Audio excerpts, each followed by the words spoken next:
ഈ +2 എക്സാം മാർച്ചിലല്ലേ? All the best. അത് കഴിഞ്ഞാലുടൻ പ്രൊഫഷണൽ കോഴ്സിന് പോകുന്നതാണ് ബുദ്ധി. ഓ, ഡോക്ടറും എഞ്ചിനീയറും അതൊക്കെ പണ്ടല്ലേ. അപ്പൊ ഇന്നോ? ഇന്ന് ലോകം runs on commerce. ACCA chartered certified accountancy. 21 വയസ്സിൽ life set. Learn ACCA chartered certified accountancy course only from Indian Institute of Commerce, Lakshya. അപ്പൊ എങ്ങനെയാ കോഴ്സ് ഇപ്പൊ തുടങ്ങും? +2 കോമേഴ്സ് തന്നെ ആവണമെന്നില്ല, സയൻസുകാർക്കും ചേരാം.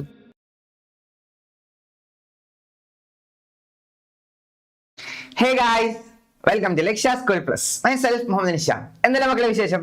ശരിയല്ലേ?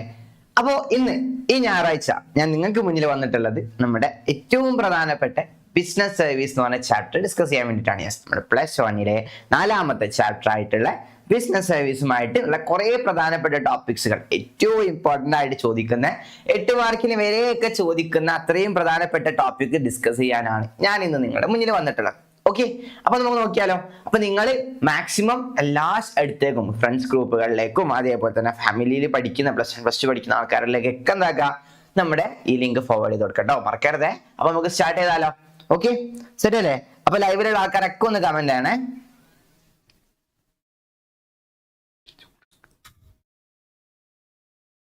ഓക്കെ, അപ്പൊ നമുക്ക് സ്റ്റാർട്ട് ചെയ്യാലോ ഗൈസ്. അപ്പോ കഴിഞ്ഞ ക്ലാസ്സിൽ നമ്മൾ ഡിസ്കസ് ചെയ്ത മുതൽ ഒന്ന് നമുക്ക് റീക്യാപ്പ് ചെയ്ത് നോക്കാം. എന്തൊക്കെയാണ് നമ്മൾ പഠിച്ചിട്ടുള്ളത്, എന്തൊക്കെയാണ് നമ്മൾ ഇനി പഠിക്കുന്നത് എന്നൊന്ന് ഡിസ്കസ് ചെയ്ത് നോക്കാം കേട്ടോ. ഓക്കെ, അപ്പൊ നമ്മൾ ആദ്യം തന്നെ, അതായത് നമ്മൾ പാർട്ട് 1, 2, 3 എന്നാണല്ലോ ഡിവൈഡ് ചെയ്തത്.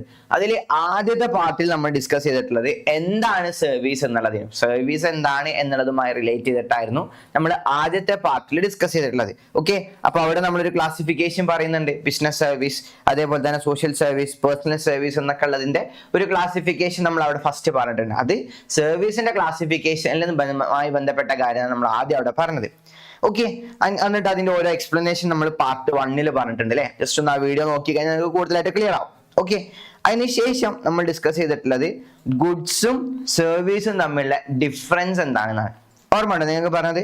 ഗുഡ്സ് എന്തൊക്കെയായിരുന്നു, സർവീസ് എന്തൊക്കെയായിരുന്നു എന്ന് പറഞ്ഞിട്ടുള്ള ഈ ഒരു പ്രധാനപ്പെട്ട ഡിഫറൻസ് നമ്മൾ ഡിസ്കസ് ചെയ്തിട്ടുണ്ട് അല്ലെ. 4 മാർക്കിന് വരെ ചോദിക്കാവുന്ന ഏറ്റവും പ്രധാനപ്പെട്ട ഒരു ക്വസ്റ്റ്യൻ ആണ് ഇത്, ഗുഡ്സും സർവീസും തമ്മിലുള്ള ഡിഫറൻസ്. അതിന്റെ ക്വസ്റ്റ്യൻ ഇതാ 4 മാർക്കും 2 മാർക്കിനൊക്കെയാണ് അതിന്റെ മുന്നേ ചോദിച്ചിട്ടുള്ളത്. ഓക്കെ, അതിനുശേഷം നമ്മൾ ഡിസ്കസ് ചെയ്തിട്ടുള്ളത് ഏറ്റവും പ്രധാനപ്പെട്ട, നമ്മൾ ഓക്സിലറീസ് ഓഫ് ട്രേഡ് എന്നൊക്കെ പഠിച്ചിട്ടുള്ളതിൽ ഏറ്റവും പ്രധാനപ്പെട്ട ഒരു ഓക്സിലറി ആയിട്ടുള്ള ബാങ്കിങ്ങുമായി ബന്ധപ്പെട്ട ടോപ്പിക് ആയിരുന്നു അല്ലെ. അപ്പൊ അതിൽ നമ്മൾ ബാങ്ക്സ് എന്താണ്, ടൈപ്സ് ഓഫ് ബാങ്ക്സ് എന്താണെന്നുള്ളൊരു ക്വസ്റ്റ്യൻ പഠിച്ചു. ആദ്യം തന്നെ ഏതൊക്കെ തരത്തിലുള്ള ബാങ്കുകൾ ഉണ്ട് എന്നുള്ളത്. ഓക്കെ, അപ്പൊ നമ്മൾ ജസ്റ്റ് കൊമേഴ്ഷ്യൽ ബാങ്ക്, ഇന്ത്യയിലെ ഏറ്റവും വലിയ ബാങ്ക് ആയിട്ടുള്ള കൊമേഴ്ഷ്യൽ ബാങ്കിനെ പറ്റിയിട്ട് ജസ്റ്റ് നമ്മൾ പഠിച്ച്, പിന്നെ കോപ്പറേറ്റീവ് ബാങ്ക് എന്താണെന്ന് നമ്മൾ ഡിസ്കസ് ചെയ്തിട്ടുണ്ടായിരുന്നു, പിന്നെ സ്പെഷ്യലൈസ്ഡ് ബാങ്ക് എന്താണെന്ന് പറഞ്ഞിട്ടുണ്ടായിരുന്നു, പിന്നെ സെൻട്രൽ ബാങ്ക് എന്താണ്. ഈ 4 ബാങ്കുകളുടെ പറ്റിയിട്ടുള്ള ഡീറ്റെയിൽ ആയിട്ടുള്ള സംഭവങ്ങളായിരുന്നു നമ്മൾ കഴിഞ്ഞ ക്ലാസ്സിൽ ഡിസ്കസ് ചെയ്തിട്ടുള്ളത്. ഓർമ്മ ഉണ്ട് നിങ്ങൾക്ക്? ഓക്കെ, പിന്നെ നമ്മൾ ഏറ്റവും പ്രധാനമായിട്ടും സെൻട്രൽ ബാങ്കിന്റെ ഫംഗ്ഷൻസ് ഡിസ്കസ് ചെയ്തു. ഈ ഇത്രയും കാര്യങ്ങളായിരുന്നു പാർട്ട് 1 നമ്മൾ ഡിസ്കസ് ചെയ്തിട്ടുള്ളത്. അപ്പൊ അതിന്റെ കംപ്ലീറ്റ് ക്ലാസ്സും കാര്യങ്ങളും നിങ്ങൾക്ക് നമ്മുടെ പ്ലേലിസ്റ്റിൽ കയറിയാൽ കാണാൻ പറ്റും കേട്ടോ. ഓക്കെ, ഡൗട്ടോ കാര്യങ്ങളോ ഉണ്ടെങ്കിൽ ജസ്റ്റ് എന്താക്കുക, അതിൽ കയറി വെക്കാം കേട്ടോ. പിന്നെ നമ്മൾ സെക്കൻഡ് പാർട്ടായിട്ടുള്ള ക്ലാസ്സിൽ നമ്മൾ ഡിസ്കസ് ചെയ്തിട്ടുള്ളത് ഈ ഒരു ക്വസ്റ്റ്യൻ ആയിരുന്നു. 8 മാർക്കിന് ചോദിക്കപ്പെടുന്ന ഏറ്റവും പ്രധാനപ്പെട്ട ക്വസ്റ്റ്യൻ ആയിട്ടുള്ള കൊമേഴ്ഷ്യൽ ബാങ്കിന്റെ ഫംഗ്ഷൻസ് എന്തൊക്കെയാണ് എന്നുള്ളതാണ് നമ്മൾ ഡിസ്കസ് ചെയ്തിട്ടുള്ളത്. കൊമേഴ്ഷ്യൽ ബാങ്കിന് എത്രയൊക്കെ ഫംഗ്ഷൻസ് ഉണ്ട്, എന്തൊക്കെയാണ് കൊമേഴ്ഷ്യൽ ബാങ്കുകൾ ചെയ്തു തരുന്നത് എന്നുള്ള രീതിയിലുള്ള കാര്യങ്ങളായിരുന്നു ഡിസ്കസ് ചെയ്തിട്ടുള്ളത്. ഓക്കെ, അപ്പൊ നമ്മൾ അതിൽ പറഞ്ഞു കൊമേഴ്ഷ്യൽ ബാങ്കിന് 2 ഫംഗ്ഷൻസ് ഉണ്ട്, പ്രൈമറി ഫംഗ്ഷനും സെക്കൻഡറി ഫംഗ്ഷൻ ആയിട്ട് 2 ഫംഗ്ഷൻ ഉണ്ട് എന്നൊക്കെ പറഞ്ഞല്ലേ. ഓക്കെ, ആ പ്രൈമറി ഫംഗ്ഷൻ അണ്ടറിൽ തന്നെ നമ്മൾ എന്താക്കിയിട്ടുണ്ട്, 2 കാര്യങ്ങളാക്കി മാറ്റിയിട്ടുണ്ട്. ആക്സെപ്റ്റിംഗ് ഡെപ്പോസിറ്റും ലെൻഡിങ് ഓപ്പറേഷൻ എന്ന് പറഞ്ഞത് പ്രൈമറി ഫംഗ്ഷൻ അണ്ടറിലാന്ന് പറഞ്ഞു. ഈ ആക്സെപ്റ്റിംഗ് ഡെപ്പോസിറ്റിൽ തന്നെ 4 ഡെപ്പോസിറ്റ് സ്കീമുകളും നമ്മൾ ഡിസ്ക്രൈബ് ചെയ്തു അല്ലെ. ഏതൊക്കെയാ? സേവിംഗ് ഡെപ്പോസിറ്റ് പറഞ്ഞിട്ടുണ്ട്, കറന്റ് ഡെപ്പോസിറ്റ് പറഞ്ഞിട്ടുണ്ട്, റിക്കറിംഗ് ഡെപ്പോസിറ്റ് പറഞ്ഞിട്ടുണ്ട്, ഫിക്സഡ് ഡെപ്പോസിറ്റും പറഞ്ഞിട്ടുണ്ട്. ഇങ്ങനെ 4 തരത്തിലുള്ള കാറ്റഗറൈസ്ഡ് ഡെപ്പോസിറ്റുകളും നമ്മൾ അതിൽ പറഞ്ഞിട്ടുണ്ട്. ഓക്കെ, അതിനുശേഷം പിന്നെ അതിന്റെ ഓരോ എക്സ്പ്ലനേഷൻസും ഓർമ്മ ഉണ്ടല്ലോ അല്ലെ. ഓക്കെ, അതിനുശേഷം നമ്മൾ പ്രൈമറി ഫംഗ്ഷന്റെ അനദർ പാർട്ടായിട്ടുള്ള ലെൻഡിങ് മണിയെ പറ്റിയിട്ടായിരുന്നു ഡിസ്കസ് ചെയ്തത്. എന്താണ് ലെൻഡിങ് മണി എന്നുള്ളതാണ് നമ്മൾ രണ്ടാമത് പറഞ്ഞിട്ടുള്ളത് അല്ലെ. ഓക്കെ, ലെൻഡിങ് മണി എന്ന് പറഞ്ഞാൽ എന്താ? ഹയർ ഇൻട്രസ്റ്റ് റേറ്റോട് കൂടിയിട്ട് നമ്മുടെ കയ്യിൽ നിന്നും വാങ്ങിക്കുന്ന, നമുക്ക് തരും ചെയ്യും, നമ്മുടെ ഹയർ ഇൻട്രസ്റ്റ് റേറ്റോട് കൂടിയിട്ട് തിരിച്ചു കൊടുക്കേണ്ട ഒരു വസ്തുവാണ് ലെൻഡിങ് മണി എന്നുള്ളതൊക്കെ നമ്മൾ പറഞ്ഞിട്ടുണ്ടായിരുന്നു അല്ലെ. പിന്നെ നമ്മൾ ഡിസ്കസ് ചെയ്തിട്ടുള്ളത് സെക്കൻഡറി ഫംഗ്ഷനിലേക്കാണ്. എന്തൊക്കെയായിരുന്നു ബാങ്കിങ്ങിന്റെ സെക്കൻഡറി ഫംഗ്ഷൻ എന്ന് പറഞ്ഞാൽ ഓക്കെ, നമുക്കറിയാം അത് ഏതൊക്കെയാ, ഏജൻസി സർവീസും യൂട്ടിലിറ്റി സർവീസസുമാണ് എന്നുള്ളത് അല്ലെ. അപ്പോൾ ഏജൻസി സർവീസസിന്റെ ഒരു ക്ലാസിഫിക്കേഷൻ നമ്മൾ കുറെ പറഞ്ഞു. അതിൽ എന്തൊക്കെയാ വരുന്നുണ്ട്, കളക്ഷൻ ഓഫ് ചെക്ക് വരുന്നുണ്ട്, റെമിറ്റൻസ് ഓഫ് മണി വരുന്നുണ്ട്, പിന്നെ ജനറൽ യൂട്ടിലിറ്റി സർവീസസിൽ നമ്മൾ പേയ്മെന്റ് ഓഫ് ഇൻട്രസ്റ്റ്, ഇൻഷുറൻസ്, എല്ലാവിധ പേയ്മെന്റ്സുകളും വരും. പിന്നെ collection of interest, dividend etcetera അങ്ങനത്തെ കാര്യങ്ങൾ വരും.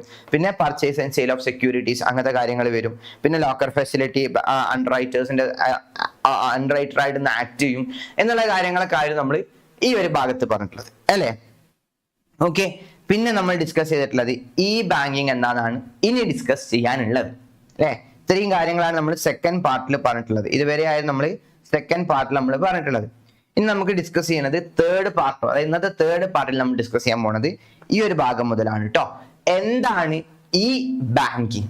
ഈ ബാങ്കിങ് ഏത് ബാങ്കിങ്? ഈ ബാങ്കിങ് എന്താണ് ഈ ബാങ്കിങ് എന്നുള്ളതാണ് കേട്ടോ. അപ്പൊ ഇവിടെ ക്വസ്റ്റ്യൻ ആയിട്ട് കൊടുത്തിട്ടുണ്ട്, what do you mean by e banking? എന്താണ് ഈ ബാങ്കിങ് എന്ന് ചോദിച്ചു കഴിഞ്ഞാൽ അതിന് 2 എക്സാമ്പിൾ എഴുതാനും വേണ്ടി പറഞ്ഞിട്ടുണ്ട്. ഓക്കെ, അപ്പം ഏകദേശം 4 മാർക്കിനൊക്കെ ചോദിക്കുന്ന 2021 മാർച്ചിലെ ചോദിച്ചിട്ടുള്ള ക്വസ്റ്റ്യൻ ആണ്. ഓൾമോസ്റ്റ് 4 മാർക്കിനും 5 മാർക്കിനൊക്കെ ആയിരിക്കും ഈ ബാങ്കിങ് ക്വസ്റ്റ്യൻ ആയിട്ട് വരുന്നത്. ഓക്കെ, അപ്പൊ നമ്മൾ ഇനി അതാണ് ഡിസ്കസ് ചെയ്യാൻ പോകുന്നത് കേട്ടോ. എന്താണ് ഈ ബാങ്കിങ് എന്നുള്ളത് മുതലാണ് ഡിസ്കസ് ചെയ്യാൻ പോകുന്നത്. ഓക്കെ, ക്ലിയർ അല്ലേ ഗൈസ്? അപ്പം ലൈവിലുള്ള ആൾക്കാരൊക്കെ ഒന്ന് കമന്റ് ചെയ്യൂ, ആരൊക്കെ ഉണ്ട് നോക്കട്ടെ. ഓക്കെ, അപ്പൊ ഇത്രയും പറഞ്ഞ കാര്യങ്ങൾ റെഡി അല്ലേ? അപ്പൊ ഇന്ന് നമ്മൾ പറയാൻ പോകുന്നത് ഈ ബാങ്കിങ് മുതലാണ് കേട്ടോ. സെറ്റ് അല്ലേ? എന്നാ പറഞ്ഞു തുടങ്ങിയാലോ? ഈ ബാങ്കിങ് എന്താണെന്നുള്ളത് പറഞ്ഞു തുടങ്ങിയാലോ? ഓക്കെ, സെറ്റ് അല്ലേ? ഓക്കേടാ. അപ്പൊ എന്താണ് ഈ ബാങ്കിങ് എന്ന് ചോദിച്ചു കഴിഞ്ഞാൽ നമുക്ക് പറയാൻ പറ്റും, ഈ ബാങ്കിങ് എന്ന് പറഞ്ഞാൽ എന്താ, സിംപ്ലി അതിന് എത്ര മാത്രം പറയാനുള്ളൂ, that is called electronic banking. Electronic banking സിസ്റ്റത്തെ നമ്മൾ വിളിക്കുന്ന പേരാണെന്ത്, ഈ ബാങ്കിങ് എന്ന് പറഞ്ഞാൽ. ഓക്കെ, ഈ ഫോർ ഇലക്ട്രോണിക് എന്നുള്ളത് കേട്ടോ.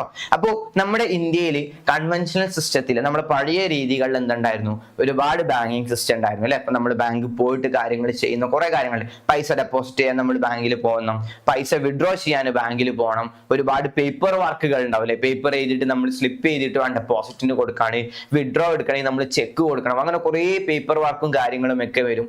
പിന്നെ ആളുടെ നീഡ് വരും, ഒക്കെ വേണമല്ലേ, ആൾ അവിടെ പോയിട്ട് വേണം, പ്രസൻസ്, ഫിസിക്കൽ പ്രസൻസ് അവിടെ വേണം. അപ്പൊ അങ്ങനെയുള്ള കുറെ കാര്യങ്ങൾ എന്തുണ്ട് അതിനുണ്ട്. അപ്പൊ നല്ല ടൈം കൺസ്യൂമിങ് ആണ്, കോസ്റ്റ് കൺസ്യൂമിങ് ആണ്, ഒക്കെയാണ് എന്ത് കൺവെൻഷണൽ സിസ്റ്റം, ബാങ്കിങ് സിസ്റ്റത്തിന്റെ പ്രത്യേകത എന്ന് പറഞ്ഞാൽ. പിന്നെ ബാങ്കിങ് ഹവേഴ്സിൽ മാത്രമേ നടക്കുള്ളൂ അല്ലെ.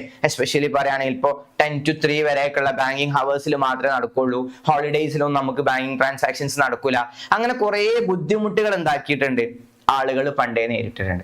അപ്പോൾ ഇന്നത്തെ കാലഘട്ടം എന്താക്കി, നമ്മൾ വീണ്ടും അത് അഡ്വാൻസ്ഡ് ആക്കി മാറ്റി. ബാങ്കിങ്ങിൽ പുതിയ രീതികൾ നമ്മൾ ഇൻട്രൊഡ്യൂസ് ചെയ്തു, പുത്തൻ രീതികൾ നമ്മൾ ബാങ്കിങ്ങിലേക്ക് കൊണ്ടുവന്നു. ബാങ്കിങ് സിസ്റ്റത്തിൽ കംപ്ലീറ്റ്ലി എന്താക്കി മാറ്റിയിട്ട് പുതിയ രീതികൾ, അഡ്വാൻസ് രീതികൾ നമ്മൾ എന്താക്കി കൊണ്ടുവന്നു. ഇന്ന് നമ്മൾ ലേറ്റസ്റ്റ് ആയിട്ട് UPI അല്ലെ, യൂണിഫൈഡ് പേയ്മെന്റ് ഇന്റർഫിയർ എന്ന് പറഞ്ഞ ഈ UPI വരെ നമുക്ക് എന്താണ് ഇന്ന് ഇന്ത്യയിൽ വന്നു. അതോടുകൂടി എന്തായി, നമുക്ക് ഇവിടെ നിന്നിട്ട് നമുക്ക് എത്ര പൈസ വേണം, നമുക്ക് ലിമിറ്റ് ഉണ്ട്, ഏകദേശം UPI ലിമിറ്റ് ഉണ്ട്, അത് പൈസ നമുക്ക് ട്രാൻസാക്ഷൻ നടത്താനും ഒക്കെ ക്യാഷ് റിസീവ് ചെയ്യാനും, ഈവൻ ദോ സ്മോൾ യൂണിറ്റ്സിൽ നടക്കുന്ന അല്ലെങ്കിൽ സ്മോൾ ബിസിനസ് ആൾക്കാർ, ബിസിനസ് ഒന്നും പറയണ്ട, ചെറിയ രീതിയിൽ തട്ടുകട നടത്തുന്ന ആൾക്കാർ പോലും എന്താക്കുന്നുണ്ട്, UPI ട്രാൻസാക്ഷൻസിൽ ഒരു QR കോഡ് വെച്ചിട്ട് അവരെന്താക്കുന്നുണ്ട്, പേയ്മെന്റ്സുകൾ ഇങ്ങനെ വാങ്ങുന്നുണ്ട്. അപ്പൊ ആളുകളൊക്കെ എന്തായി, ഇന്ന് ഡിജിറ്റലൈസ് ആയി, എല്ലാ കാര്യത്തിലും ഡിജിറ്റലൈസ് ആയി. ഇന്ന് വാലറ്റ് ഫ്രീ ആയിട്ടുള്ള ഒരു എൻവയോൺമെന്റ് ആണ് ആളുകൾ ക്രിയേറ്റ് ചെയ്ത് കൊണ്ടുവരും അല്ലെ. ആളുകളുടെ കയ്യിൽ ആരും തന്നെ എന്തില്ല, വാലറ്റുകൾ ഒന്നും യൂസ് ചെയ്യേണ്ട ആവശ്യം ആളുകൾക്ക് വരുന്നില്ല. കംപ്ലീറ്റ്ലി എന്തായി,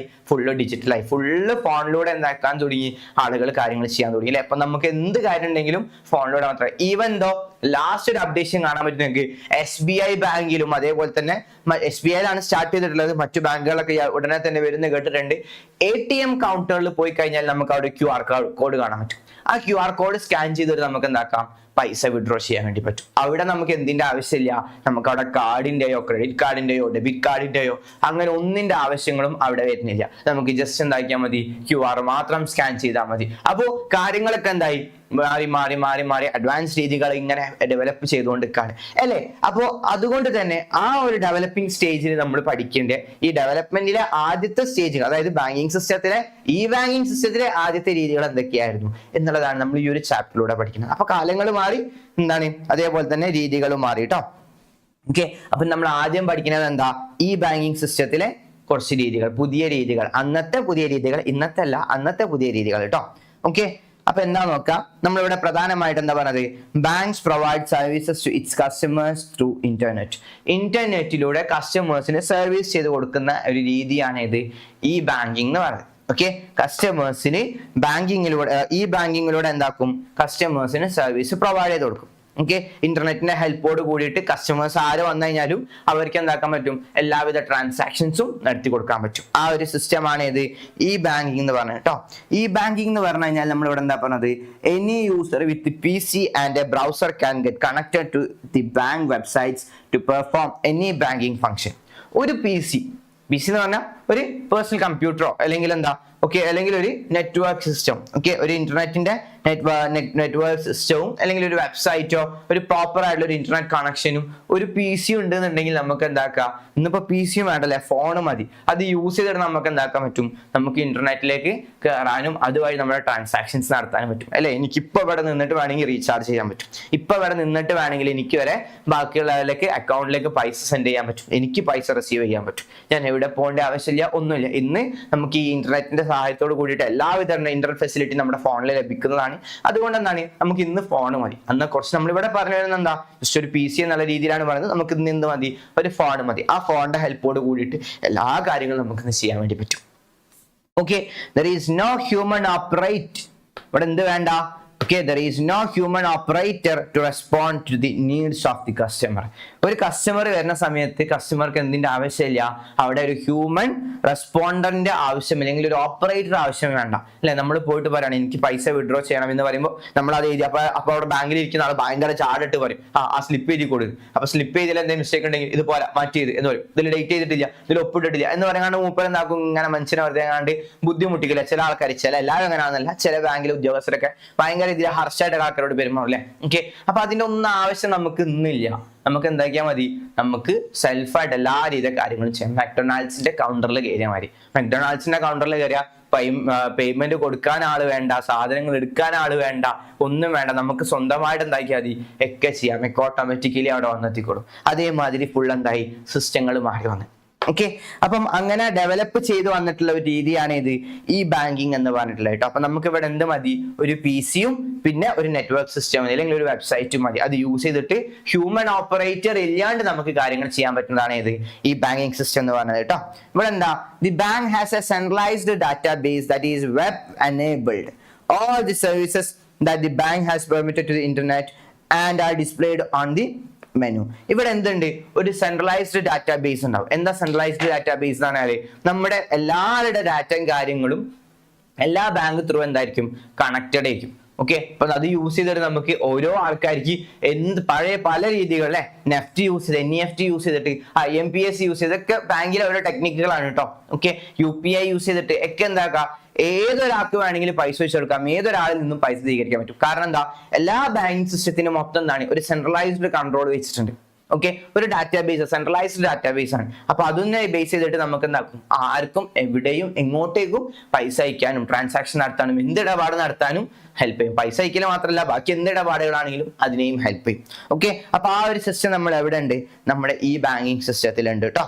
ഓക്കെ, ക്ലിയർ ആണല്ലോ. അതപ്പോ എങ്ങനെ ആക്ട് ചെയ്യണത്, ഇവിടെ ഒരു സെൻട്രലൈസ്ഡ് ഡാറ്റാബേസ് ഉണ്ടാവും, അതുവഴിയാണ് എന്താക്കുന്നത്, നടത്തുന്നത്. ഫോർ എക്സാമ്പിൾ പറയുകയാണെന്നുണ്ടെങ്കിൽ നമ്മളിപ്പോ എന്താക്കാണ്, എനിക്ക് ഫെഡറൽ ബാങ്കിൽ ഒരു അക്കൗണ്ട് ഉണ്ട് എന്ന് വിചാരിക്കാം. അപ്പോൾ എല്ലാ ഫെഡറൽ ബാങ്കിലെ കസ്റ്റമേഴ്സിന്റെ ഡാറ്റാസ് ഉണ്ടാവും ഫെഡറൽ ബാങ്കിന്റെ ഒരു മെയിൻ ഹബിൽ അത് കിടക്കുന്നുണ്ടാവും. അപ്പോൾ അത് യൂസ് ചെയ്തിട്ട് ആളുകൾക്ക് എന്താക്കാം, എല്ലാ സ്ഥലത്തേക്കും എവിടത്തേക്കും എങ്ങനെ വേണമെങ്കിലും ട്രാൻസാക്ഷൻസ് നടത്താൻ വേണ്ടി പറ്റും.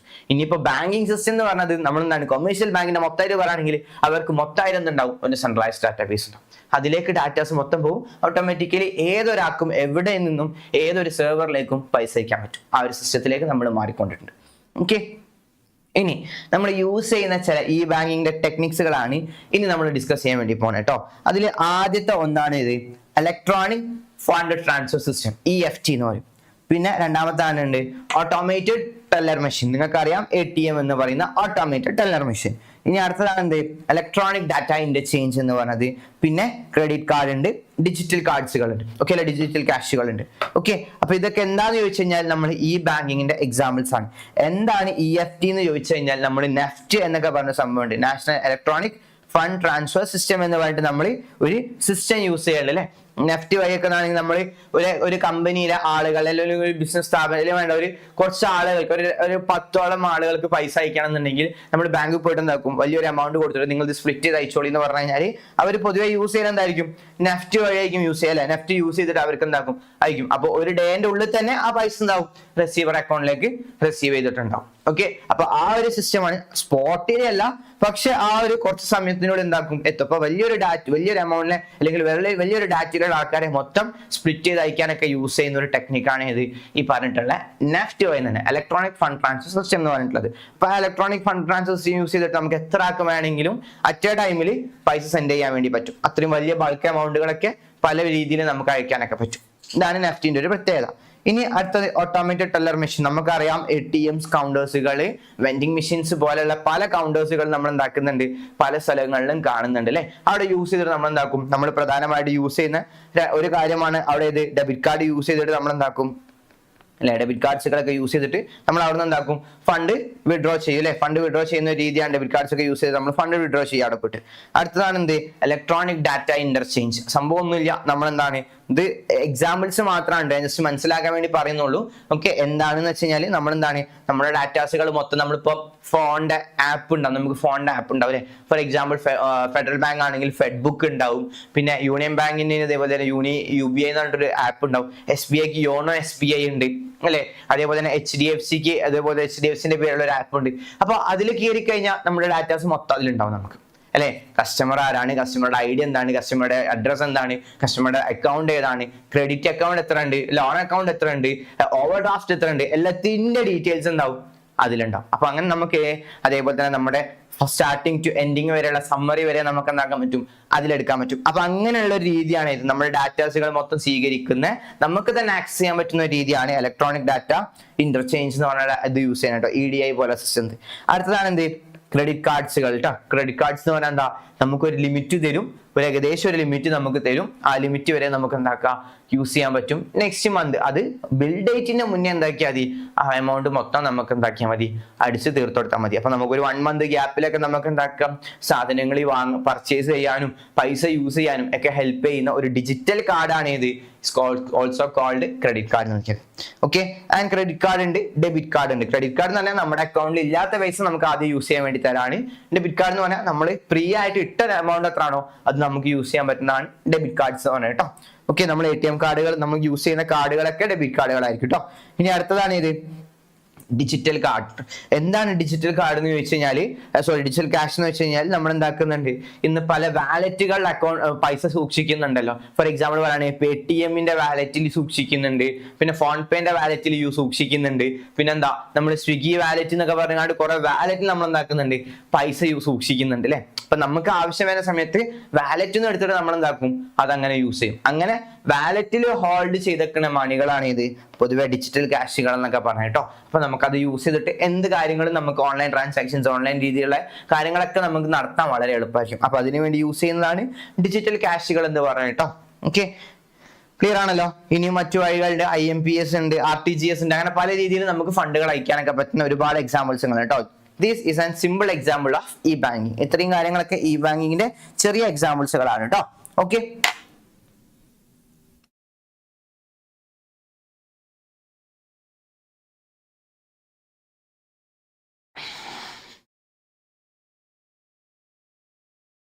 സോ നെക്സ്റ്റ് നമ്മൾ ഇനി ഡിസ്കസ് ചെയ്യാൻ വേണ്ടി പോണത് ഏറ്റവും പ്രധാനപ്പെട്ട എന്ന് പറഞ്ഞാൽ ഏറ്റവും പ്രധാനപ്പെട്ട അത്രക്കും ഇമ്പോർട്ടൻ്റ് ആയിട്ടുള്ള ഒരു ടോപ്പിക്കാണ് ഇനി നമ്മൾ ഡിസ്കസ് ചെയ്യാൻ വേണ്ടി പോണത്. അതാണ് എന്ത്, ഇൻഷുറൻസ് എന്ന് പറയുന്നത്. നമുക്കറിയാം നമ്മൾ പ്രധാനമായിട്ട് പഠിച്ചിട്ടുണ്ട് നമ്മുടെ ഓക്സിലറീസ് ഓഫ് ട്രേഡ് എന്ന് പറഞ്ഞതിൽ നമ്മൾ ബാങ്കിങ്ങിന്റെ പ്രാധാന്യം മനസ്സിലാക്കിയല്ലോ. എത്ര മാർക്കിന്റെ ക്വസ്റ്റ്യൻ ആണ് ബാങ്കിങ് വരാ, എന്താണ് ബാങ്കിങ് എന്നതിൻ്റെ ഒക്കെ നമ്മൾ പ്രാധാന്യം പഠിച്ചു. ഇനി അതേപോലെ തന്നെ പഠിക്കുന്ന മറ്റൊന്നാണ് എന്ത്, ഇൻഷുറൻസ് എന്ന് പറഞ്ഞിട്ടുള്ള കേട്ടോ. ഇൻഷുറൻസ് പറയാൻ നിങ്ങൾക്ക് അറിയാം, നിങ്ങൾ പല വീഡിയോസിലും പല ആൾക്കാരുടെ വീഡിയോസിൽ കാണുന്നുണ്ടാവും ഇൻഷുറൻസിന് എത്ര മാർക്കിനാ ചോദിക്കുക എന്നുള്ളത്, അതിന്റെ ഇമ്പോർട്ടൻസ് എന്താണ് എന്നൊക്കെ നമ്മൾ മനസ്സിലാക്കി വെച്ചിട്ടുണ്ടാവും. ഓക്കെ, അപ്പൊ ആ ഒരു ഇമ്പോർട്ടൻസിനെ മാനിച്ചുകൊണ്ട് തന്നെയാണ് നമ്മൾ ഇൻഷുറൻസ് ഡീറ്റെയിൽ ആയിട്ട് ഡിസ്കസ് ചെയ്യാൻ വേണ്ടി പോണേ കേട്ടോ. ഓക്കെ, അപ്പൊ ഞാൻ ഇവിടെ കൊടുത്തിട്ടുള്ളത് ആദ്യം ഒരു ക്വസ്റ്റ്യൻ ആണ്. ക്വസ്റ്റ്യന്റെ ആൻസറിലൂടെ നമുക്ക് എന്താക്കാം, പഠിച്ചു തുടങ്ങാം കേട്ടോ. അപ്പൊ ഇവിടെ എന്താ പറയുന്നത്, this is a form of contract or agreement under which one party agrees to pay an amount of money to another party to make good the loss or damage as a result of an uncertain event. ഒരു uncertain ആയിട്ടുള്ള ഒരു event നടന്നപ്പം രണ്ട് പാർട്ടികൾ തമ്മിലുള്ള ഒരു agreement പ്രകാരം ഒരാൾക്ക് എന്താക്കാം, നഷ്ടം പരിഹരിച്ചു കൊടുക്കാം എന്ന് പറഞ്ഞുകൊണ്ട് ഒരു അഗ്രിമെന്റ് സൈൻ ചെയ്തു രണ്ട് പാർട്ടികൾ കൂടിയിട്ട് അല്ലെ. അപ്പൊ ഇവിടെ രണ്ട് പാർട്ടി ഉണ്ട്, രണ്ട് പാർട്ടികൾ കൂടിയിട്ട് ഒരു എഗ്രിമെന്റ് സൈൻ ചെയ്തു. നഷ്ടം സംഭവിച്ചു കഴിഞ്ഞാൽ അതെന്താക്കാം, നികത്തി കൊടുക്കാം എന്ന് പറഞ്ഞുകൊണ്ട് രണ്ട് പാർട്ടികൾ എന്താക്കിയിട്ടുണ്ട്, സൈൻ ചെയ്തിട്ടുണ്ട്. അപ്പോൾ ഈ ഒരു കോൺസെപ്റ്റിന് എന്താണ് പറയുന്നത് എന്ന് പറഞ്ഞിട്ടാണ് ഇവിടെ ഒരു ക്വസ്റ്റ്യൻ പറഞ്ഞിട്ടുള്ളത്. Identify the concept referred here എന്ന് പറഞ്ഞിട്ടുള്ള ഒരു ക്വസ്റ്റ്യൻ ആണ് ഇവിടെ ചോദിച്ചിട്ടുള്ളത്. And it explain its features, അതിന്റെ ഫീച്ചേഴ്സ് അതിന്റെ പ്രിൻസിപ്പിൾസ് ആട്ടോ. ആൻഡ് എക്സ്പ്ലെയിൻ ഇറ്റ്സ് പ്രിൻസിപ്പിൾസ്, അതിന്റെ പ്രിൻസിപ്പിൾസുകൾ എന്താക്കാം, എക്സ്പ്ലെയിൻ ചെയ്യാം. ഒറ്റയടിക്ക് ചോദിച്ചിട്ടുള്ള ക്വസ്റ്റ്യൻ ആണ്, ഒറ്റയടിക്ക് ചോദിച്ചിട്ടുള്ള ക്വസ്റ്റ്യൻ ആണ്. അതായത് ഇവിടെ എന്താ, രണ്ട് ക്വസ്റ്റ്യൻസ് നിങ്ങൾക്ക് കാണാൻ പറ്റും. Identify the concept referred here എന്നുള്ള ഒരു എ ക്വസ്റ്റ്യനും അതേപോലെ തന്നെ എന്താ, എക്സ്പ്ലെയിൻ ഇറ്റ്സ് പ്രിൻസിപ്പിൾ എന്ന് പറഞ്ഞിട്ടുള്ള മറ്റൊരു ക്വസ്റ്റ്യനും. അപ്പൊ ഏകദേശം എത്ര ക്വസ്റ്റ്യൻ ആയി, 2 ക്വസ്റ്റ്യൻ, 8 മാർക്ക് ഉണ്ട്. അപ്പൊ അതിനെങ്ങനെ നമുക്ക് എഴുതാം, ഫസ്റ്റ് എന്താ എ പോലെ എഴുതാം, അല്ലെങ്കിൽ എന്താക്കാം, നിങ്ങൾക്ക് ജസ്റ്റ് എ തന്നെ പറഞ്ഞുകൊണ്ട് ഇൻഷുറൻസ് എന്ന് എഴുതി കൊടുക്കാം.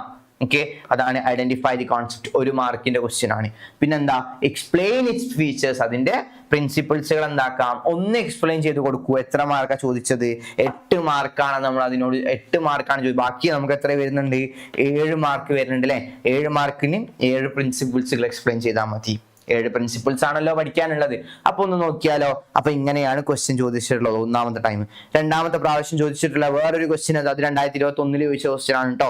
2019 എങ്ങനെയാ ചോദിച്ചത്, causa proxima, utmost good faith, mitigation of loss and contribution. ഇത് 4 എക്സ്പ്ലെയിൻ ചെയ്യാനാണ് പറഞ്ഞത്. Explain the following principles of insurance പറഞ്ഞിട്ട്. അപ്പം ഓരോന്നിനും ഈ 2 മാർക്ക് പ്രകാരമാണ് ചോദിച്ചിട്ടുള്ളത്. അപ്പോഴും 8 മാർക്ക് തന്നെയാണ് കിട്ടുന്നത് അല്ലേ. പക്ഷെ നമുക്ക് 4 മാത്രം എഴുതിയാൽ മതി, ബാക്കി 3 എഴുതണ്ട. ഓക്കെ, ആ ഒരു ബെനിഫിറ്റ് നമുക്കുണ്ട്. അപ്പോൾ ഇനി നമ്മൾ ഡിസ്കസ് ചെയ്യാൻ വേണ്ടി പോണത് ഈ കാര്യങ്ങളെയാണ് ഡിസ്കസ് ചെയ്യാൻ വേണ്ടി പോണത് കേട്ടോ.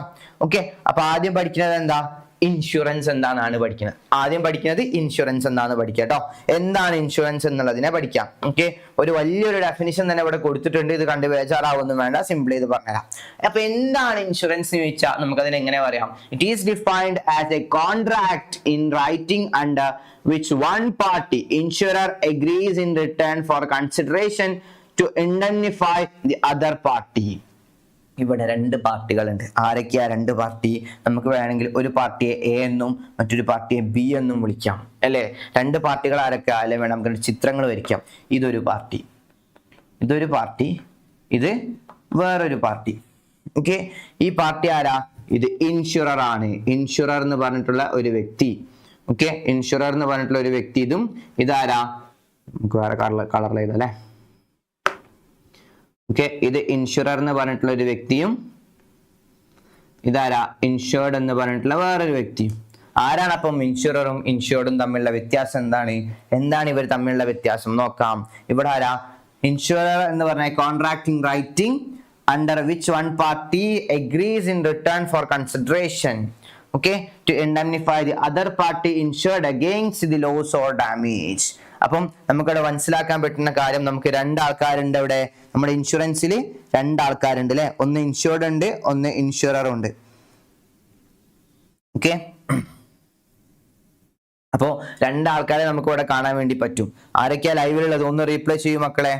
ഓക്കെ, 2 ആൾക്കാരെ നമുക്ക് ഇവിടെ കാണാൻ പറ്റും. അതിൽ നമ്മൾ ഓർത്തു വെക്കേണ്ട കാര്യം, ഓൾവേസ് ഇൻഷുറർ എന്ന് പറഞ്ഞു കഴിഞ്ഞാൽ ആരാണ് ദി കമ്പനിയാണ്. കമ്പനിയാണ് നമ്മൾ എന്താക്കുന്നത്, ഇൻഷുറർ എന്നുള്ള പേര് കൊണ്ട് ഉദ്ദേശിച്ചത്. ഇൻഷുറൻസ് കമ്പനികൾ ഒരുപാടുണ്ടല്ലോ, അവരാണ് ആര്, ഇൻഷുറർ എന്ന് പറഞ്ഞു കഴിഞ്ഞാൽ. ഇൻഷുർഡ് എന്ന് പറഞ്ഞാൽ ആരാ, അത് വ്യക്തിയാണ്, ഇൻഡിവിജ്വൽ ആണ്. ആര്, ഇൻഷുറർ എന്ന് പറഞ്ഞാൽ കേട്ടോ. ഓരോ വ്യക്തികളാണ് എന്ത്, ഇൻഡിവിജ്വൽ എന്ന് പറഞ്ഞാൽ. ഇനി ഇവർ തമ്മിലുള്ള വ്യത്യാസം എന്താ, ഇവർ തമ്മിലുള്ള പ്രത്യേകത എന്താ, ഇവർ 2 പേര് എന്തിൽ ഇടപെടാണ് മക്കളെ, ഒരു കോൺട്രാക്റ്റിൽ ഇടപെടാണ് അല്ലെ. എന്താ കോൺട്രാക്ട്, എന്താണ്, ഇയാളോട് കുറച്ച് കാര്യങ്ങൾ പറഞ്ഞു. നമ്മുടെ കേസിൽ നമ്മുടെ കീഴിൽ കുറച്ച് ഇൻഷുറൻസുകൾ ഉണ്ട്. നിങ്ങൾ എടുക്കുകയാണെങ്കിൽ നിങ്ങൾക്ക് ഭാവിയിൽ നഷ്ടം പറ്റുകയാണെങ്കിൽ ആ നഷ്ടത്തെ ഞങ്ങൾ എന്താക്കാം, നികത്തി തരാം എന്നുള്ള വാക്ക്, എന്നുള്ള ഒരു ഉറപ്പിന്റെ മുകളിൽ ഇവർ തമ്മിൽ എന്താവാണ്, ഒരു കോൺട്രാക്റ്റിൽ ഏർപ്പെടാണ്. അപ്പം ഇവരെന്താക്കും, ആ ഒരു ഇൻഷുറൻസ് നിങ്ങൾക്ക് എന്ത് നഷ്ടം എന്താണോ വരുന്നത്, ഫോർ എക്സാമ്പിൾ ലൈഫാണോ, അല്ലെങ്കിൽ എന്താ നിങ്ങൾക്ക് എന്തെങ്കിലും മെഡിക്കൽ ഹെൽപ്പ് ആണോ, അല്ലെങ്കിൽ നിങ്ങളുടെ ഏതെങ്കിലും അസറ്റിന്റെ മുകളിലാണോ, നിങ്ങൾക്ക് എന്തിന്റെ മുകളിലാണോ ബുദ്ധിമുട്ട് വരുന്നത്, ആ ബുദ്ധിമുട്ടുകൾ നിങ്ങൾക്ക് ഭാവിയിൽ ഉണ്ടായി കഴിഞ്ഞാൽ ആ ബുദ്ധിമുട്ടുകൾ ഞങ്ങൾ നികത്തി തരാം എന്ന് പറഞ്ഞുകൊണ്ടാണ് ആര് വരുന്നത്, ഇൻഷുറർ എന്ന് പറഞ്ഞ വ്യക്തി വരുന്നത്.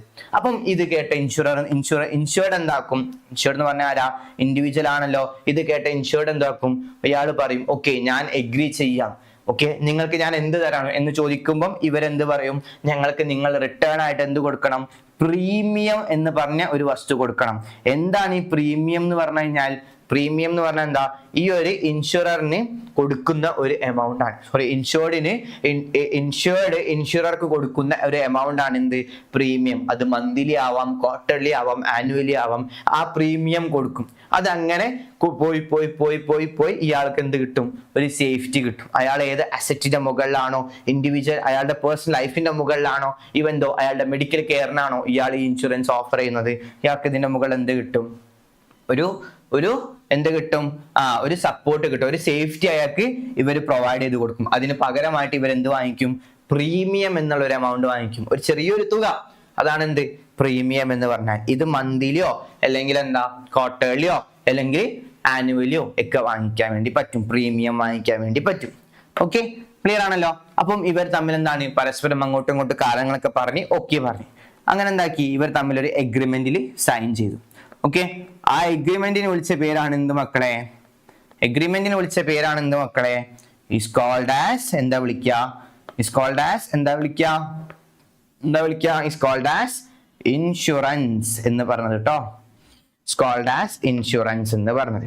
അപ്പം ഇൻഷുററും ഇൻഷുർഡും തമ്മിലുള്ള എഗ്രിമെന്റ് ആണ് എന്ത്, ഇൻഷുറൻസ്. എന്തിനുള്ള എഗ്രിമെന്റ് ആണ്, എന്തിനുള്ള എഗ്രിമെന്റാ, ആ ഇൻഷുർഡിന്റെ എന്തെങ്കിലും ഒരു വസ്തുവിന്റെ മുകളിൽ ഭാവിയിൽ ലോസ് ഉണ്ടായി കഴിഞ്ഞാൽ ആ ലോസ് ഇവര് നികത്തി കൊടുക്കാമെന്നുള്ള ഗ്യാരണ്ടി ഇൻഷുറർ കൊടുത്തതിന്റെ മുകളിൽ ഇൻഷുർഡ് എന്താക്കാണ്, എഗ്രിമെന്റിൽ സൈൻ ചെയ്യാണ്, ആ കോൺട്രാക്റ്റിൽ സൈൻ ചെയ്യാണ്. പകരമായിട്ട് ഇൻഷുറർക്ക് എന്ത് കൊടുക്കണം, ഇൻഷുർഡ് മന്ത്ലിയോ ക്വാർട്ടർലിയോ ആനുവലിയോ ഒരു പ്രീമിയം എമൗണ്ട് കൊടുക്കണം, സോറി ഒരു പ്രീമിയം എമൗണ്ട് കൊടുക്കണം. അതിനെ നമ്മൾ വിളിച്ച പേരാണ് എന്ത്, അതിനെ വിളിച്ച പേരാ, അതാണ് അതിനെ വിളിക്കുന്ന പേരാണ് പ്രീമിയം എന്ന് പറയുന്നത്. ഈ ഒരു കോൺട്രാക്റ്റിനെ വിളിച്ച പേരാണ് എന്ത്, ഈസ് കോൾഡ് ആസ് എന്താ വിളിക്കുക മക്കളെ, എന്താ വിളിക്കുക മക്കളെ, ഈസ് കോൾഡ് ആസ് ഇൻഷുറൻസ് എന്ന് പറഞ്ഞത്. മനസ്സിലായിക്കണല്ലോ. അപ്പൊ എന്തിനാ നമ്മൾ ഇൻഷുറൻസ് എടുക്കുന്നത്, ഇൻഷുറൻസ് എന്തിനാ എടുക്കുന്നത്, ഫ്യൂച്ചർ ഇവന്റ്സുകൾ ഓർ ലോസുകൾ സംഭവിക്കുന്നതിന് വേണ്ടിയിട്ടാണ്. ഉണ്ടായി കഴിഞ്ഞാൽ ആ നഷ്ടം ഇല്ലാതിരിക്കാൻ, ഫ്യൂച്ചറിൽ ഉണ്ടായിരിക്കുന്ന ഇവന്റ് കാരണം കൊണ്ട് നമുക്ക് എന്തുണ്ടാവരുത്, ലോസ് ഉണ്ടാവരുത്. ഭാവിയിൽ നടക്കുന്ന പ്രതീക്ഷിക്കാൻ പറ്റാത്ത അൺസർട്ടേൺ ആയിട്ടുള്ള ഇവന്റ്സുകൾ ഉണ്ടായത് കാരണം കൊണ്ട് നമ്മൾക്ക് എന്താവരുത്, ലോസുകൾ ഉണ്ടാവരുത്. ആ ലോസുകൾ ഉണ്ടായി കഴിഞ്ഞാൽ ചിലപ്പോൾ നമുക്കത് താങ്ങാൻ പറ്റാത്തതാവും. അപ്പൊ ആ താങ്ങാൻ പറ്റുന്നതിനെ ഒന്ന് നമുക്ക് പിടിച്ചു നിർത്താൻ വേണ്ടിയിട്ട് നമ്മളെ ഹെൽപ്പ് ചെയ്യുന്ന ഒരു വസ്തുവാണ് ഏത്, ഇൻഷുറൻസ് എന്ന് പറഞ്ഞു കഴിഞ്ഞാൽ. Okay, insurance removes the hindrances of risk. First ചാപ്റ്ററിൽ പഠിച്ചിട്ടുണ്ട്. Insurance removes the hindrances of risk എന്നുള്ളത് പഠിച്ചിട്ടുണ്ട്. അപ്പം റിസ്ക് എന്ന് പറയുന്ന നഷ്ടം വരാനിരിക്കുന്ന ആ സാധ്യതയെ റിമൂവ് ചെയ്ത് തരുന്നത് ആരാണ്, നമ്മുടെ ഇൻഷുറൻസ് ആണ്. ഓക്കെ, അപ്പൊ അതിൽ ആരൊക്കെയുണ്ട്, 2 persons ആർ ദയർ. ആരൊക്കെയാണ്, ഒന്ന് നമ്മുടെ ഇൻഷുറർ ആണ്. ഇൻഷുറർ എന്ന് പറഞ്ഞാൽ കമ്പനിയാണ് offering the insurance. Insurer offers the insurance. Clear, അയാളാണ് ഓഫർ ചെയ്യുന്ന ആളാണ് ആര്, ഇൻഷുറർ. ഇൻഷുർഡ് എന്ന് പറഞ്ഞാൽ ആരാ, the person who takes insurance. ആരാണോ ഇൻഷുറൻസ് എടുക്കുന്നത് അയാളെ വിളിക്കുന്ന പേരാണ് എന്ത്, ഇൻഷുർഡ് എന്ന് വിളിക്കുന്നത്. അപ്പൊ രണ്ട് വ്യക്തികൾ, ഇൻഷുറർ എന്ന് പറഞ്ഞു കഴിഞ്ഞാൽ ആരാ, the person, the company or a person who issue insurance. Insurance issue ചെയ്യുന്ന വ്യക്തിയാണ് ഇൻഷുറർ. പിന്നെ ആരാ, who accept the insurance is called insured എന്ന് വിളിക്കും. ക്ലിയർ ആണല്ലോ, ക്ലിയർ ആണല്ലോ. ഇതാണ് ഇൻഷുറൻസിന്റെ മീനിങ് എന്ന് പറഞ്ഞാൽ കേട്ടോ. ഓക്കെ, ഇനി നമ്മൾ അതിലേക്ക് പഠിക്കാൻ പോകുന്നത് കുറച്ച് കാര്യങ്ങളാണ്. എന്താ അതിൽ പഠിക്കാൻ പോകുന്നത്, നമുക്ക് കുറച്ച് പ്രിൻസിപ്പിൾസിലേക്ക് കടക്കാം. നേരത്തെ പറഞ്ഞ ക്വസ്റ്റ്യൻസ് തന്നെയാണ്. ഞാൻ നേരത്തെ അവിടെ കുറച്ച് ക്വസ്റ്റ്യന് 19, 21 ഇട്ടത്. നിങ്ങൾക്ക് 22 കാണിച്ചു തരാം. 22 വീണ്ടും ചോദിച്ച ഇത് ഇംപ്രൂവ്മെന്റിൽ ചോദിച്ചതാണ്. ഇത് മാർച്ച് പബ്ലിക് എക്സാമിന് വെച്ചാണ്. ഇത് 20 ചോദിച്ചതാണ്. ഇനിയും ഉണ്ട് 24, 23 ചോദിച്ചതുണ്ട്. എല്ലാം കൂടി കാണിക്കാനുള്ള സ്ലൈഡ് വെറുതെ ഒരുപാട് ക്വസ്റ്റ്യൻസ് സെയിം കാണിക്കാനുള്ള വെച്ചിട്ടാണ്. ഓക്കെ, അപ്പൊ ഇത്രയും ക്വസ്റ്റ്യൻസിന് വളരെ ഇമ്പോർട്ടൻസ് ഉണ്ട് കേട്ടോ. നേരെ നമുക്ക് കടന്നാലോ. അപ്പൊ ഇനി നമ്മൾ ഡിസ്കസ് ചെയ്യാൻ വേണ്ടി പോകുന്നത് 7 പ്രധാനപ്പെട്ട കാര്യങ്ങളാണ്. ഏതൊക്കെയാ 7 പ്രധാനപ്പെട്ട കാര്യങ്ങൾ? ഇത് ഓർഡർ തെറ്റിച്ചിട്ടാണ് സാർ കൊടുക്കുന്നത് കേട്ടോ. ഇതിലുള്ളത് ഓർഡർ പ്രകാരമാണ്. ഞാൻ ഇപ്പുറത്തേക്ക് പറയുന്ന സമയത്ത് ഓർഡർ തെറ്റിച്ചിട്ടാണ് കൊടുക്കുന്നത്. അത് വേറെ ഒന്നും കൊണ്ടല്ല, ഈ ഇൻഷുറൻസിലെ പ്രധാനപ്പെട്ട വാക്കുകൾ ഉണ്ടല്ലോ, അതിലെ ആദ്യത്തെ വാക്കുകളൊക്കെ കൂട്ടിയിട്ട് ഞാൻ വെറുതെ ഒരു കോഡ് പോലെ ക്രിയേറ്റ് ചെയ്തതാണ്, മറന്നു പോവാതിരിക്കാൻ വേണ്ടിയിട്ട്. ഓക്കെ, അപ്പൊ ആ ഒരു കോഡ് ക്രിയേറ്റ് ചെയ്ത് വെച്ചതെന്ന് വെച്ചാൽ അത് പ്രകാരം നിങ്ങൾക്ക് എന്താക്കിയാൽ മതി, പഠിച്ചാൽ കുറച്ചും കൂടി എളുപ്പമായിരിക്കും. അതിന് വേണ്ടിയിട്ട് വെച്ചതാണ്. ഇനി നിങ്ങൾക്ക് ഈ ഒരു ഓർഡർ പ്രകാരം തന്നെ പഠിക്കണം എന്നുണ്ടെങ്കിൽ അങ്ങനെ പഠിച്ചോളൂ, ഒരു പ്രശ്നമില്ല. ഓക്കെ, അപ്പൊ ആദ്യത്തേതാണ് ഏത്? First one, principle of utmost good faith. ആദ്യത്തേത് കേട്ടോ. രണ്ടാമത്തേതാണ് ഏത്? Principle of insurable interest. മൂന്നാമത്തേത് ഏതാ? Principle of indemnity. നാലാമത്തേത് ഏതാ? Principle of contribution. അഞ്ചാമത്തേത് ഏതാ? Principle of subrogation. ആറാമത്തേത് ഏതാ? Principle of loss minimisation. Okay, ഏഴാമത്തേത് ഏതാ?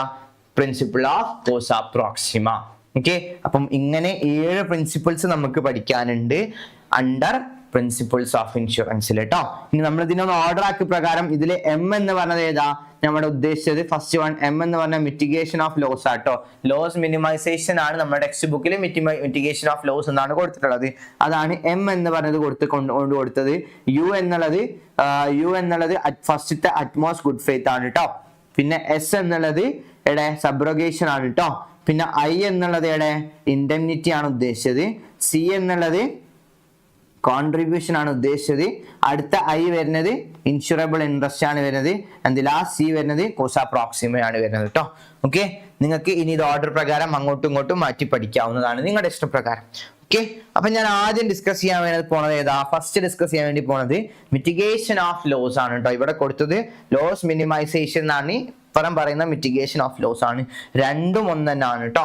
ഓക്കെ, സംഭവം ഒന്നുമില്ല. സിംപ്ലി പറയുകയാണെങ്കിൽ എന്താണ് പ്രിൻസിപ്പിൾസ് ഓഫ് ഇൻഷുറൻസ് ചോദിച്ചു കഴിഞ്ഞാൽ നിങ്ങൾ ആദ്യം മനസ്സിലാക്കേണ്ട കാര്യം, ഒരു ഇൻഷുറൻസ് എടുക്കുന്ന സമയത്ത് ഓക്കെ ഈ വ്യക്തിയും തമ്മിൽ ഉണ്ടാവുന്ന എഗ്രിമെന്റ് ആണല്ലോ ഇൻഷുറൻസ് എന്ന് പറഞ്ഞു കഴിഞ്ഞാൽ. അപ്പം ഇവര് പാലിക്കേണ്ട കുറച്ച് മര്യാദകളുണ്ട്. ഈ ഇൻഷുറൻസ് പ്രകാരം ഇവര് പാലിക്കേണ്ട കുറച്ച് മര്യാദകളുണ്ട്. ആ മര്യാദകളാണ് എന്ത്? പ്രിൻസിപ്പിൾസ് എന്നുള്ള പേരിൽ നമ്മൾ പറയുന്നത്. ആ ഏതെങ്കിലും ഒരു മര്യാദ ഇവര് പാലിച്ചിട്ടില്ല എന്നുണ്ടെങ്കിൽ ഈ ഇൻഷുറൻസ് എന്താവും? Getting void. ഇതെന്താവും? ഇത് പിന്നെ നടപ്പിലാക്കാൻ പറ്റാത്ത, നിയമത്തിന്റെ മുന്നിൽ വാല്യൂ ഇല്ലാത്തൊരു വസ്തുവായി മാറും. ഈ എല്ലാവിധ ഇൻഷുറൻസിന്റെ പ്രിൻസിപ്പിൾസും ആക്സെപ്റ്റ് ചെയ്തിട്ടുള്ള ഇൻഷുറൻസ് ആണ്, എഗ്രിമെന്റ് ആണ് എന്നുണ്ടെങ്കിൽ ദാറ്റ് ഷുഡ് ബി എന്താണ്? ആളുകൾ എന്താണ്? ആക്സെപ്റ്റബിൾ ആണ്, ലീഗലി ആക്സെപ്റ്റബിൾ ആണ്. അപ്പം അതിന് ഈ പ്രിൻസിപ്പിൾസിന് വളരെ വലിയ വാല്യൂ ഉള്ള കാര്യമാണ് കേട്ടോ. അണ്ടർ ദി ലോ ഇതിന് ഭയങ്കര വലിയൊരു കാര്യമുണ്ട്. ഓക്കെ, അപ്പം ആദ്യത്തേതാണ് എന്ത്? ഫസ്റ്റത്തേതാണ് ഏത്? മിറ്റിഗേഷൻ ഓഫ് ലോസ് എന്ന് പറയുന്നത്. എന്താണ് mitigation of loss or loss minimisation എന്ന് പറഞ്ഞു കഴിഞ്ഞാൽ സിമ്പിൾ ആയിട്ട് പറയുകയാണെങ്കിൽ നഷ്ടം പറ്റാതെ ഇരിക്കാൻ നമ്മൾ എന്താക്കുക? ഒന്ന് കെയർ ചെയ്യാം. ഓക്കെ, അതായത് ആരായിരിക്കും ഇവിടെ വ്യക്തി? നഷ്ടം പറ്റാതിരിക്കാൻ കെയർ ചെയ്യേണ്ടത് ആരാ? He's insured. ഇൻഷുർഡ് എന്ന് പറഞ്ഞ വ്യക്തി അതാരാ? ഇൻഷുറൻസ് എടുക്കുന്ന വ്യക്തിയാണല്ലോ ഇൻഷുർഡ് എന്ന് പറഞ്ഞത്. അയാൾ എന്താക്കണം? നഷ്ടം പറ്റാതിരിക്കാനുള്ള മുൻകരുതലുകൾ എടുക്കുക. പ്രിവെൻഷൻ ഈസ് എന്താണ് നമ്മൾ പറയല്ലേ? എന്താണ്? Prevention is better than cure എന്നൊക്കെ പറയല്ലേ? അതന്നെ സെയിം സംഭവം കേട്ടോ. നമ്മൾ എന്താണ്? രോഗം വരുന്നതിനേക്കാൾ മുന്നേ ആണ് എന്ത്? നമ്മൾ രോഗം വരാണ്ട് ചിന്തിക്കുന്നതാണ് നല്ലതെന്ന് പറയില്ലേ? അതേപോലെ തന്നെ നഷ്ടം വരുന്നതിനേക്കാൾ നല്ലത് നഷ്ടം വരാതെ നിൽക്കുന്നതാണ്. അപ്പം ഇൻഷുർഡിന്റെ ഭാഗത്ത് നിന്ന് എന്തുണ്ടാവണം? ഇൻഷുർഡിന്റെ ഭാഗത്ത് നിന്ന് എന്തുണ്ടാവണം? ഇൻഷുർഡ് എന്ന് പറഞ്ഞ ഈ വ്യക്തിന്റെ ഭാഗത്ത് നിന്ന് എന്തുണ്ടാവണം? നഷ്ടം വരാതിരിക്കാനുള്ള മുൻകരുതലുകളൊക്കെ അയാൾ എടുക്കണം. അത്രയേ ഉള്ളൂ ഒന്നാമത്തെ കാര്യം. എന്താണ് ഇവിടെ പറഞ്ഞത് കേട്ടോ? നോക്കാം. Insurer can claim for loss or damage if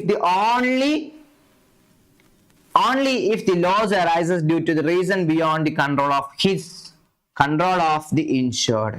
Insured എന്താക്കി? എല്ലാവിധ മുൻകരുതലും എടുത്ത്.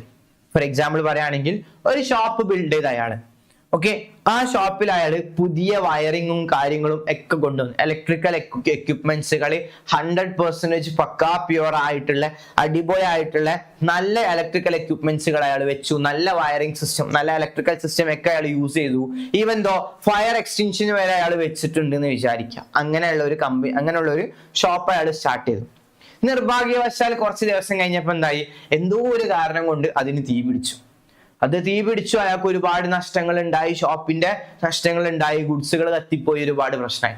അങ്ങനെയാണെങ്കിൽ അയാൾക്ക് എന്താക്കാം, അതിന് ആ ഇൻഷുർ ക്ലെയിം ചെയ്യാൻ പറ്റും. ആ ഇൻഷുർഡിന് ക്ലെയിം ചെയ്യാൻ വേണ്ടി പറ്റും. കാരണം എന്താ, അയാൾ എല്ലാ മുൻകരുതലുകളും എടുത്തുക്കണ്, ഒരു പ്രശ്നമില്ലാത്തില്ല, അയാളെ ഭാഗത്തുള്ളതൊക്കെ ഓക്കെയാണ്. പക്ഷെ അതെന്തായി, അൺസർട്ടൺ ആയിട്ടുള്ള ഒരു ഇവന്റ് ആണ്, പ്രതീക്ഷിക്കാൻ പറ്റാത്തൊരു വസ്തുവാണ്, ഉണ്ടായി കഴിഞ്ഞ് ലോസ് ഉണ്ടായി. അപ്പൊ അയാൾ എന്താക്കണം, അതിനുള്ള ഇൻഷുറൻസ്, ആ ക്ലെയിം ചാരി കൊടുക്കണം, ആ കമ്പനി കൊടുക്കണം. ഇൻഷുറർ അയാൾക്ക് അതിനുള്ള നഷ്ടപരിഹാരം കൊടുക്കണം. അത്രയേ ഉള്ളൂ സംഭവം കേട്ടോ. Okay, according to this principle the insurer is expected to take reasonable care to protect the insured property from loss or damage. എന്തെങ്കിലും നഷ്ടം ഉണ്ടാവുമെന്ന് കണ്ടു കഴിഞ്ഞാൽ അതിന് വേണ്ട കെയർ അയാൾ കൊടുത്താൽ മാത്രം മതി. അയാൾ ഒരിക്കലും എന്ത് വിചാരിക്കരുത്, why should I worry, I have an insured എന്നുള്ള ഒരു ചിന്താഗതി അയാൾക്ക് ഉണ്ടാവരുത് അല്ലെ. ഇപ്പൊ ഒരു വീട് മുങ്ങിപ്പോവാന്ന് വിചാരിക്കാം, അയാൾ പറയരുത് എന്ത്, ഞാൻ എന്തിനു പേടിക്കാം, അല്ലെങ്കിൽ വീടിന് എന്താണ് ഒരു തീ പിടിച്ചെന്ന് വിചാരിക്കാം. അയാൾ വീട് ഇങ്ങനെ കത്തി പോകുമ്പോൾ അങ്ങനെ ആഹാ നല്ല രസമുണ്ടല്ലോ, എന്റെ വീട് കത്തുണ്ടല്ലോ എന്ന് വിചാരിച്ച് നോക്കി നിൽക്കലല്ല. ഞാൻ എന്തിനു ടെൻഷൻ അടിക്കണം എന്നല്ല അയാൾ വിചാരിക്കണ്ടേ, ഞാനത് കെടുത്താനുള്ള, അത് നിർത്തലാക്കാനുള്ള വഴിയാണ് ആളെ ചിന്തിക്കേണ്ടത്. അത് കത്തിക്കോട്ടെ, എനിക്ക് ഇൻഷുറൻസ് ഉണ്ട് എന്ന് പറഞ്ഞ് നിന്ന് കഴിഞ്ഞാൽ ഇൻഷുറൻസ് കമ്പനി വന്നിട്ട് എന്താക്കും, നിങ്ങൾ അത് കെടുത്താൻ ശ്രമിച്ചിട്ടില്ല എന്ന് അവർ വാദിക്കും ചെയ്യും. നമ്മളോട് എന്ത് പറയും, നിങ്ങൾക്ക് അതിനുള്ള പൈസ കിട്ടൂല എന്നും പറയും. അപ്പോൾ അതെന്താണ്, നമ്മുടെ ഈ ഇൻഷുറൻസിന്റെ പ്രിൻസിപ്പിൾ പ്രകാരം മിറ്റിഗേഷൻ ഓഫ് ലോസ് എന്നുള്ളത് വളരെ നിർബന്ധപ്പെട്ട കാര്യമാണ്.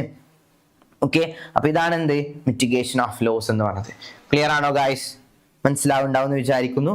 രണ്ടാമത്താണ് എന്ത്, principle of utmost good faith, which also called as uberrimae ഫൈഡേ എന്നൊക്കെ പറയട്ടോ. ഉബറിമേറ്റ് ഫൈഡേ എന്നൊക്കെ വിളിക്കും. ഉബറിമേറ്റ് ഫൈഡേ എന്നൊക്കെ വിളിക്കുന്ന മറ്റൊരു വസ്തുവാണ് കേട്ടോ. എന്താണ് principle of utmost good faith എന്ന് പറഞ്ഞാൽ, ഉബറിമേറ്റ് ഫൈഡേ എന്നൊക്കെ വിളിക്കുന്ന എന്താണത്?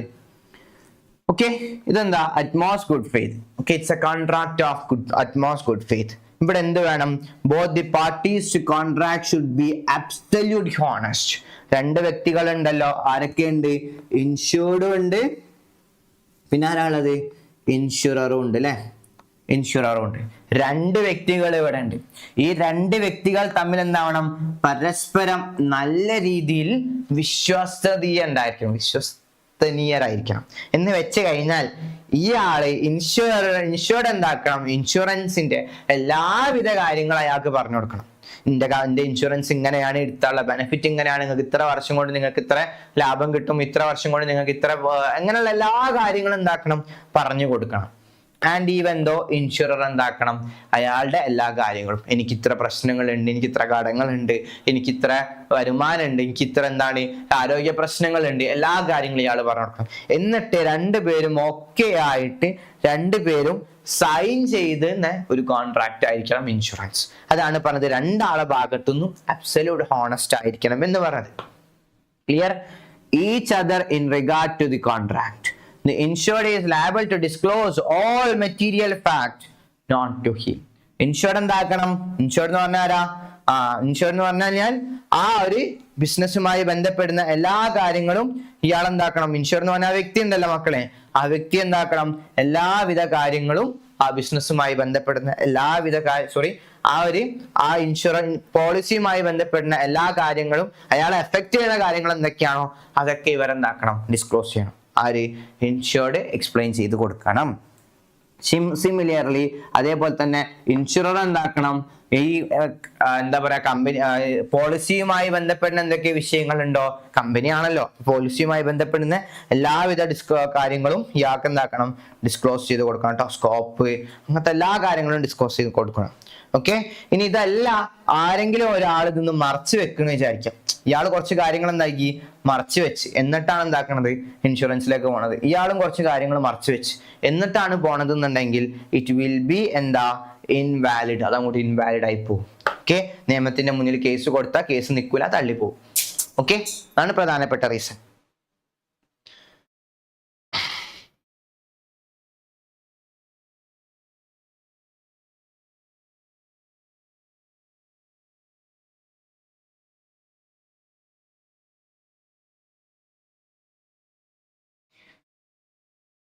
So guys welcome back to Lakshya school plus.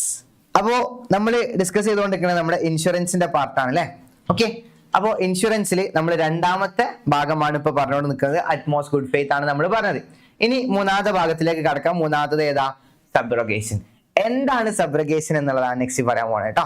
Okay, എന്താണ് സബ്രോഗേഷൻ എന്ന് ചോദിച്ചു കഴിഞ്ഞാൽ നമുക്കറിയാം സബ്രോഗേഷൻ എന്ന് പറഞ്ഞു കഴിഞ്ഞാൽ നമ്മൾ പ്രധാനമായിട്ട് ഓർത്ത് വെക്കേണ്ട കാര്യം നമ്മൾ മൂന്നാമത്തതാണ് ഏത്?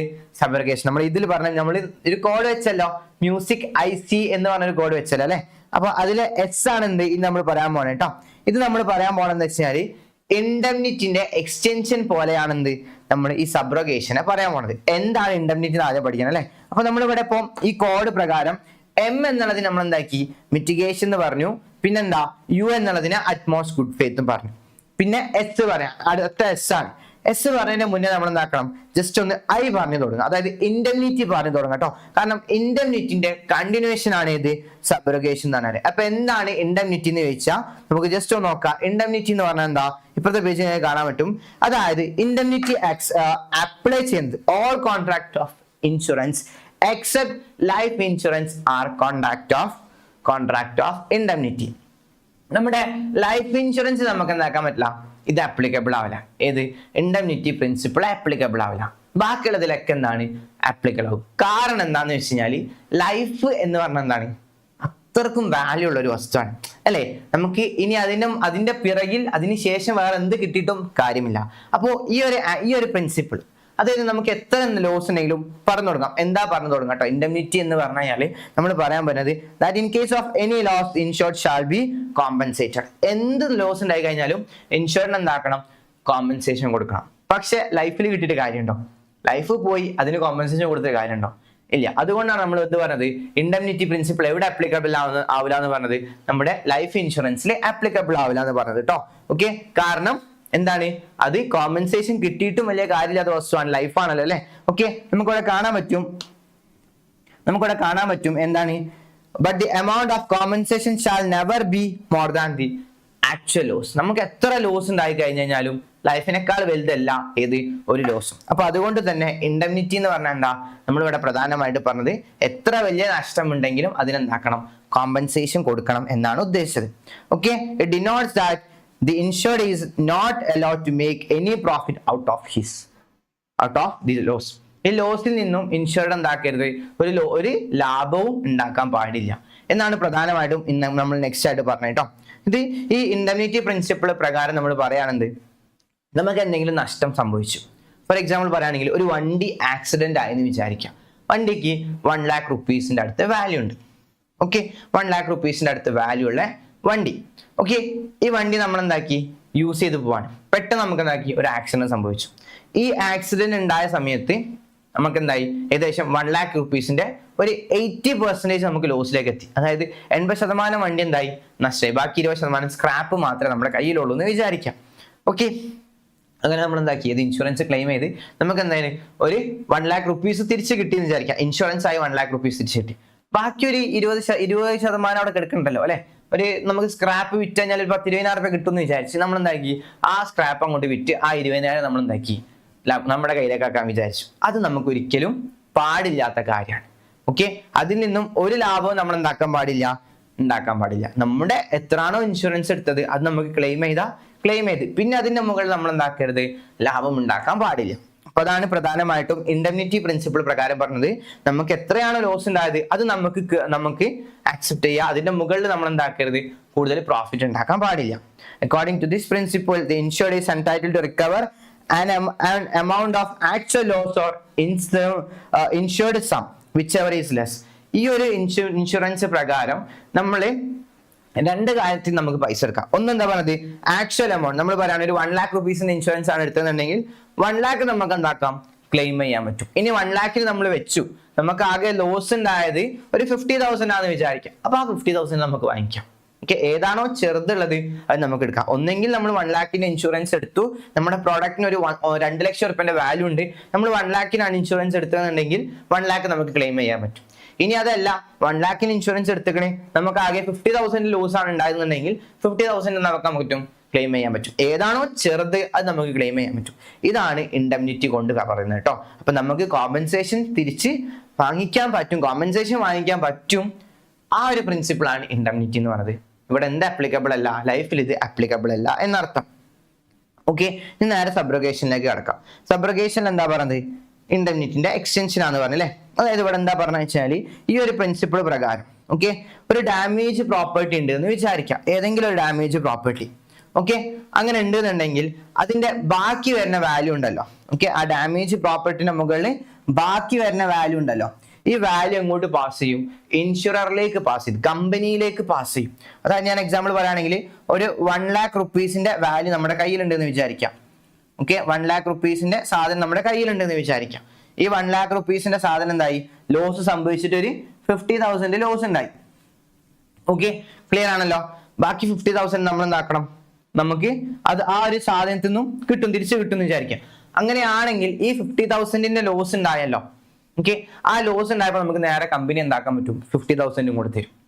ഓക്കെ, ഈ 50,000 നമുക്ക് കിട്ടി, നമ്മൾ എന്താണ് ഓക്കെ ആയി, നമ്മൾ എന്താക്കി അതൊക്കെ സെറ്റ് ആക്കി പോയി. പക്ഷേ ആ നിൽക്കുന്ന സമയത്താണ് നമുക്ക് തോന്നിയത് ആ സാധനം അവിടെ സ്ക്രാപ്പോടെ കിടക്കണം, എന്തായാലും നഷ്ടം പറ്റി ആ ഒരു ഭാഗം അവിടെ കിടക്കണല്ലോ, തൂക്കി വിറ്റാൽ ചിലപ്പോൾ 1000 2000 കിട്ടിയാലോ എന്ന് വിചാരിച്ച് നമ്മൾ എന്താക്കി തൂക്കി വിൽക്കാൻ പോയി. അതൊരിക്കലും പാടില്ല. ഓക്കെ, അതിന്റെ ഓണർഷിപ്പ് എങ്ങോട്ട് പോകും? നേരെ ആ കമ്പനിയിലേക്ക് പോകും. പിന്നെ ആ വസ്തു നമുക്ക് പറ്റിയതല്ല. കാരണം നമുക്ക് സംഭവിച്ച ലോസിനുള്ള നഷ്ടപരിഹാരം ആര് തന്നിക്കണേ?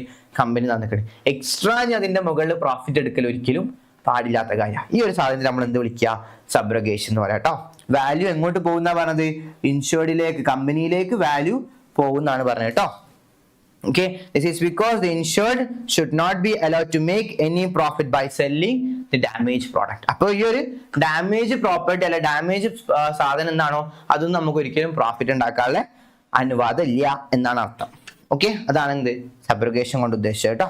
അപ്പൊ ഇൻഡെംനിറ്റി കഴിഞ്ഞ് സബ്രോഗേഷൻ കഴിഞ്ഞ് ഇനി അടുത്തതാണ് എന്ത്? കോസ പ്രോക്സിമ എന്ന് പറയുന്നത്. കോസ പ്രോക്സിമ എന്ന് പറഞ്ഞാൽ എന്താ? Literally means the nearest close or direct cause. ഇവിടെ പറഞ്ഞതെന്ന് വെച്ചാൽ ഇവിടെ നമ്മൾ പറയാണ് നമ്മളൊരു ഇൻഷുറൻസ് എടുത്ത് this principle is applicable when the loss is the result of 2 or more causes. നമ്മളൊരു ഇൻഷുറൻസ് എടുത്തിട്ട് രണ്ട് കാരണം കൊണ്ടാണ് ലോസ് ഉണ്ടായതെന്ന് വിചാരിക്കാം. ഓക്കെ, ക്ലിയർ ആണല്ലോ. രണ്ട് കാര്യം നമ്മൾ ആദ്യം വിചാരിച്ചു, നമ്മളൊരു കുറച്ച് പ്രോപ്പർട്ടിക്ക് നമ്മൾ ഇൻഷുറൻസ് എടുത്തു വെച്ചു. ഓക്കെ, ആ പ്രോപ്പർട്ടിന്റെ മുകളിൽ നമ്മൾ 2 ഇൻഷുറൻസ് എടുത്തത്. ഒന്ന് ഫയർ ഇൻഷുറൻസും ഉണ്ട്, ഒന്ന് തെഫ്റ്റ് ഇൻഷുറൻസ് ഉണ്ടെന്ന് വിചാരിക്കാം. 2 ഇൻഷുറൻസുകളുണ്ട്. നമ്മൾ ആദ്യം എന്താക്കി അതിന്റെ മുകളിൽ കുറച്ച് നമ്മൾ എടുത്തതാകെ തെഫ്റ്റ് ഇൻഷുറൻസ് ആണ് വിചാരിക്കാം. ഓക്കെ, തെഫ്റ്റ് ഇൻഷുറൻസ് ആണ് നമ്മൾ എടുത്തതെന്ന് വിചാരിക്കാം. അങ്ങനെ നിൽക്കുന്ന സമയത്താണ് പെട്ടെന്ന് എന്താക്കണത് സാധനം മൊത്തം കത്തിപ്പോണ കണ്ടപ്പോൾ നാട്ടുകാരൊക്കെ വന്ന് കാണുന്നതാക്കി അതൊന്നും എന്തായാലും കത്തിയല്ലോ എന്ന് വെച്ചാൽ കുറച്ച് സാധനം അവരും എടുത്തോണ്ടേക്കാൻ അല്ലെ. കുറച്ച് സ്ഥലത്തൊക്കെ നമ്മൾ കാണാൻ ഇൻസ്റ്റയിൽ വീഡിയോയിലൊക്കെ നമ്മൾ കാണാറുണ്ട്. എന്തെങ്കിലും സാധനം വന്ന് വീണ് ബുദ്ധിമുട്ടൊക്കെ ആയി കഴിഞ്ഞാൽ ചിലപ്പോൾ ആൾക്കാർ എടുത്ത് ഓടാൻ കാണാൻ പറ്റും അല്ലെ. അപ്പൊ എന്താണ് ആ ഒരു പ്രോപ്പർട്ടിന്റെ മുകളിൽ ഡാമേജ് ഉണ്ടായല്ലോ അല്ലെ. ഓക്കെ, ഫയർ കാരണം കൊണ്ട് ഡാമേജ് ഉണ്ടായി, ആൾക്കാർ എന്താക്കി കുറച്ച് സാധനം എടുത്തും പോയി. അപ്പൊ അങ്ങനെയാണ് എന്നുണ്ടെങ്കിൽ നമ്മളെടുത്ത ഇൻഷുറൻസ് ഏതാ? തെഫ്റ്റിന്റെ ഇൻഷുറൻസ് മാത്രമാണ് നമ്മൾ എടുത്തത് അല്ലെ. ഫയറിന്റെ ഇൻഷുറൻസ് നമ്മൾ എടുത്തിട്ടില്ല. പക്ഷെ ഫയർ കാരണം കൊണ്ട് കുറെ കാര്യങ്ങൾ നഷ്ടപ്പെട്ട്, തെഫ്റ്റ് കാരണം കൊണ്ടും കുറെ നഷ്ടപ്പെട്ട്. അപ്പോൾ തെഫ്റ്റ് കാരണം കൊണ്ട് നഷ്ടപ്പെട്ട വസ്തുക്കൾ ഏതാണോ അതിന്റെ എമൗണ്ട് മാത്രമേ നമുക്ക് ക്ലെയിം ചെയ്യാൻ പറ്റുള്ളൂ. ക്ലിയർ ആണോ? അപ്പൊ തെഫ്റ്റ് കാരണം കൊണ്ടുണ്ടായ നഷ്ടങ്ങൾ എത്രയാണോ അതിന്റെ കാര്യങ്ങൾ മാത്രമേ നമുക്ക് ക്ലെയിം ചെയ്യാൻ പറ്റുള്ളൂ. ഒരിക്കലും നമുക്ക് എന്താക്കാൻ പറ്റൂല, ഫയർ കാരണം കൊണ്ടുള്ളത് എടുക്കാൻ പറ്റില്ല. അപ്പൊ നമ്മൾ എടുത്ത ഇൻഷുറൻസ് പ്രകാരം എത്രയാണോ നമുക്ക് ലോസ് സംഭവിച്ചത് അത് നമുക്ക് എന്താക്കാൻ പറ്റും, ക്ലെയിം ചെയ്യാൻ പറ്റും. നമ്മൾ എടുത്ത ഇൻഷുറൻസ് പ്രകാരം എത്രയാണോ ലോസ് ഉണ്ടായത് അത് നമുക്ക് എന്താക്കാൻ പറ്റും, ക്ലെയിം ചെയ്യാൻ പറ്റും. ക്ലിയർ? ഇതാണ് എന്ത് കോസ പ്രോക്സിമ എന്ന് പറയുന്നത്. അല്ലാതെ വേറെ എന്തെങ്കിലും കാരണങ്ങൾ കൊണ്ട് നമുക്ക് നഷ്ടം പറ്റിക്കഴിഞ്ഞാൽ അതിനെന്താക്കാൻ പറ്റില്ല, ഇൻഷുറൻസ് എടുക്കാൻ പറ്റില്ല. നമ്മൾ എടുത്തതിന്റെ മുകളിലാണ്. ഫോർ എക്സാമ്പിൾ ഞാൻ വേറെ രീതിയിൽ പറയുകയാണെങ്കിൽ നമ്മളൊരു വണ്ടി എന്താക്കി ആക്സിഡന്റിന്റെ മുകളിൽ ഇൻഷുറൻസ് എടുത്ത്, വണ്ടി ആരോ കട്ടുണ്ടെന്ന് വിചാരിക്കാം. ആ വണ്ടിന്റെ മുകളിൽ നമുക്ക് കട്ടുണ്ടതിന്റെ മുകളിൽ എന്താക്കാൻ പറ്റില്ല, ഇൻഷുറൻസ് കിട്ടില്ല. വണ്ടി ആക്സിഡന്റ് ആവുകയാണെങ്കിൽ മാത്രമേ നമുക്ക് എന്താക്കാൻ പറ്റുള്ളൂ, അത് ക്ലെയിം ചെയ്യാൻ പറ്റുള്ളൂ. This is called Kosa Proxima എന്ന് പറയുന്നത്. ആൻഡ് ഇനി അടുത്തതാണ് എന്ത്, ഇനി അടുത്ത നമ്മൾ ഐസിന്റെ ഐ ആണ് പറഞ്ഞത് കേട്ടോ. Insurable interest. എന്താണ് ഇൻഷുറബിൾ ഇൻട്രസ്റ്റ് എന്ന് വെച്ച് കഴിഞ്ഞാൽ സിമ്പിൾ ആയിട്ട് പറയുകയാണെങ്കിൽ ഒരു ഫിനാൻഷ്യൽ ഇൻട്രസ്റ്റ് എന്നൊക്കെ നമുക്ക് അതിനെ പറയാം.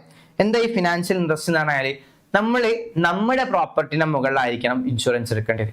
ഓക്കെ, എന്താ ഈ നമ്മുടെ പ്രോപ്പർട്ടി എന്ന് പറഞ്ഞാൽ എന്റെ കീഴിൽ, അതായത് എനിക്ക് എന്തെങ്കിലും നഷ്ടം വരണം, അതായത് ഐ മീൻ ആ നഷ്ടം ഉണ്ടായി കഴിഞ്ഞാൽ എനിക്കതെന്താണ്, എഫക്റ്റ് ചെയ്യണം. എൻ്റെ ഫോർ എക്സാമ്പിൾ പറയുകയാണെങ്കിൽ എൻ്റെ വീട്, എൻ്റെ ഗുഡ്സുകൾ, എൻ്റെതായിട്ടുള്ള എന്താ പറയുക വെഹിക്കിൾസ്, അങ്ങനത്തെ കാര്യങ്ങളുടെ മുകളിലാണ് നമ്മൾ ഇൻഷുറൻസ് എടുക്കണമെന്ന് വിചാരിക്കാം. ഓക്കെ, അങ്ങനെയാണെങ്കിൽ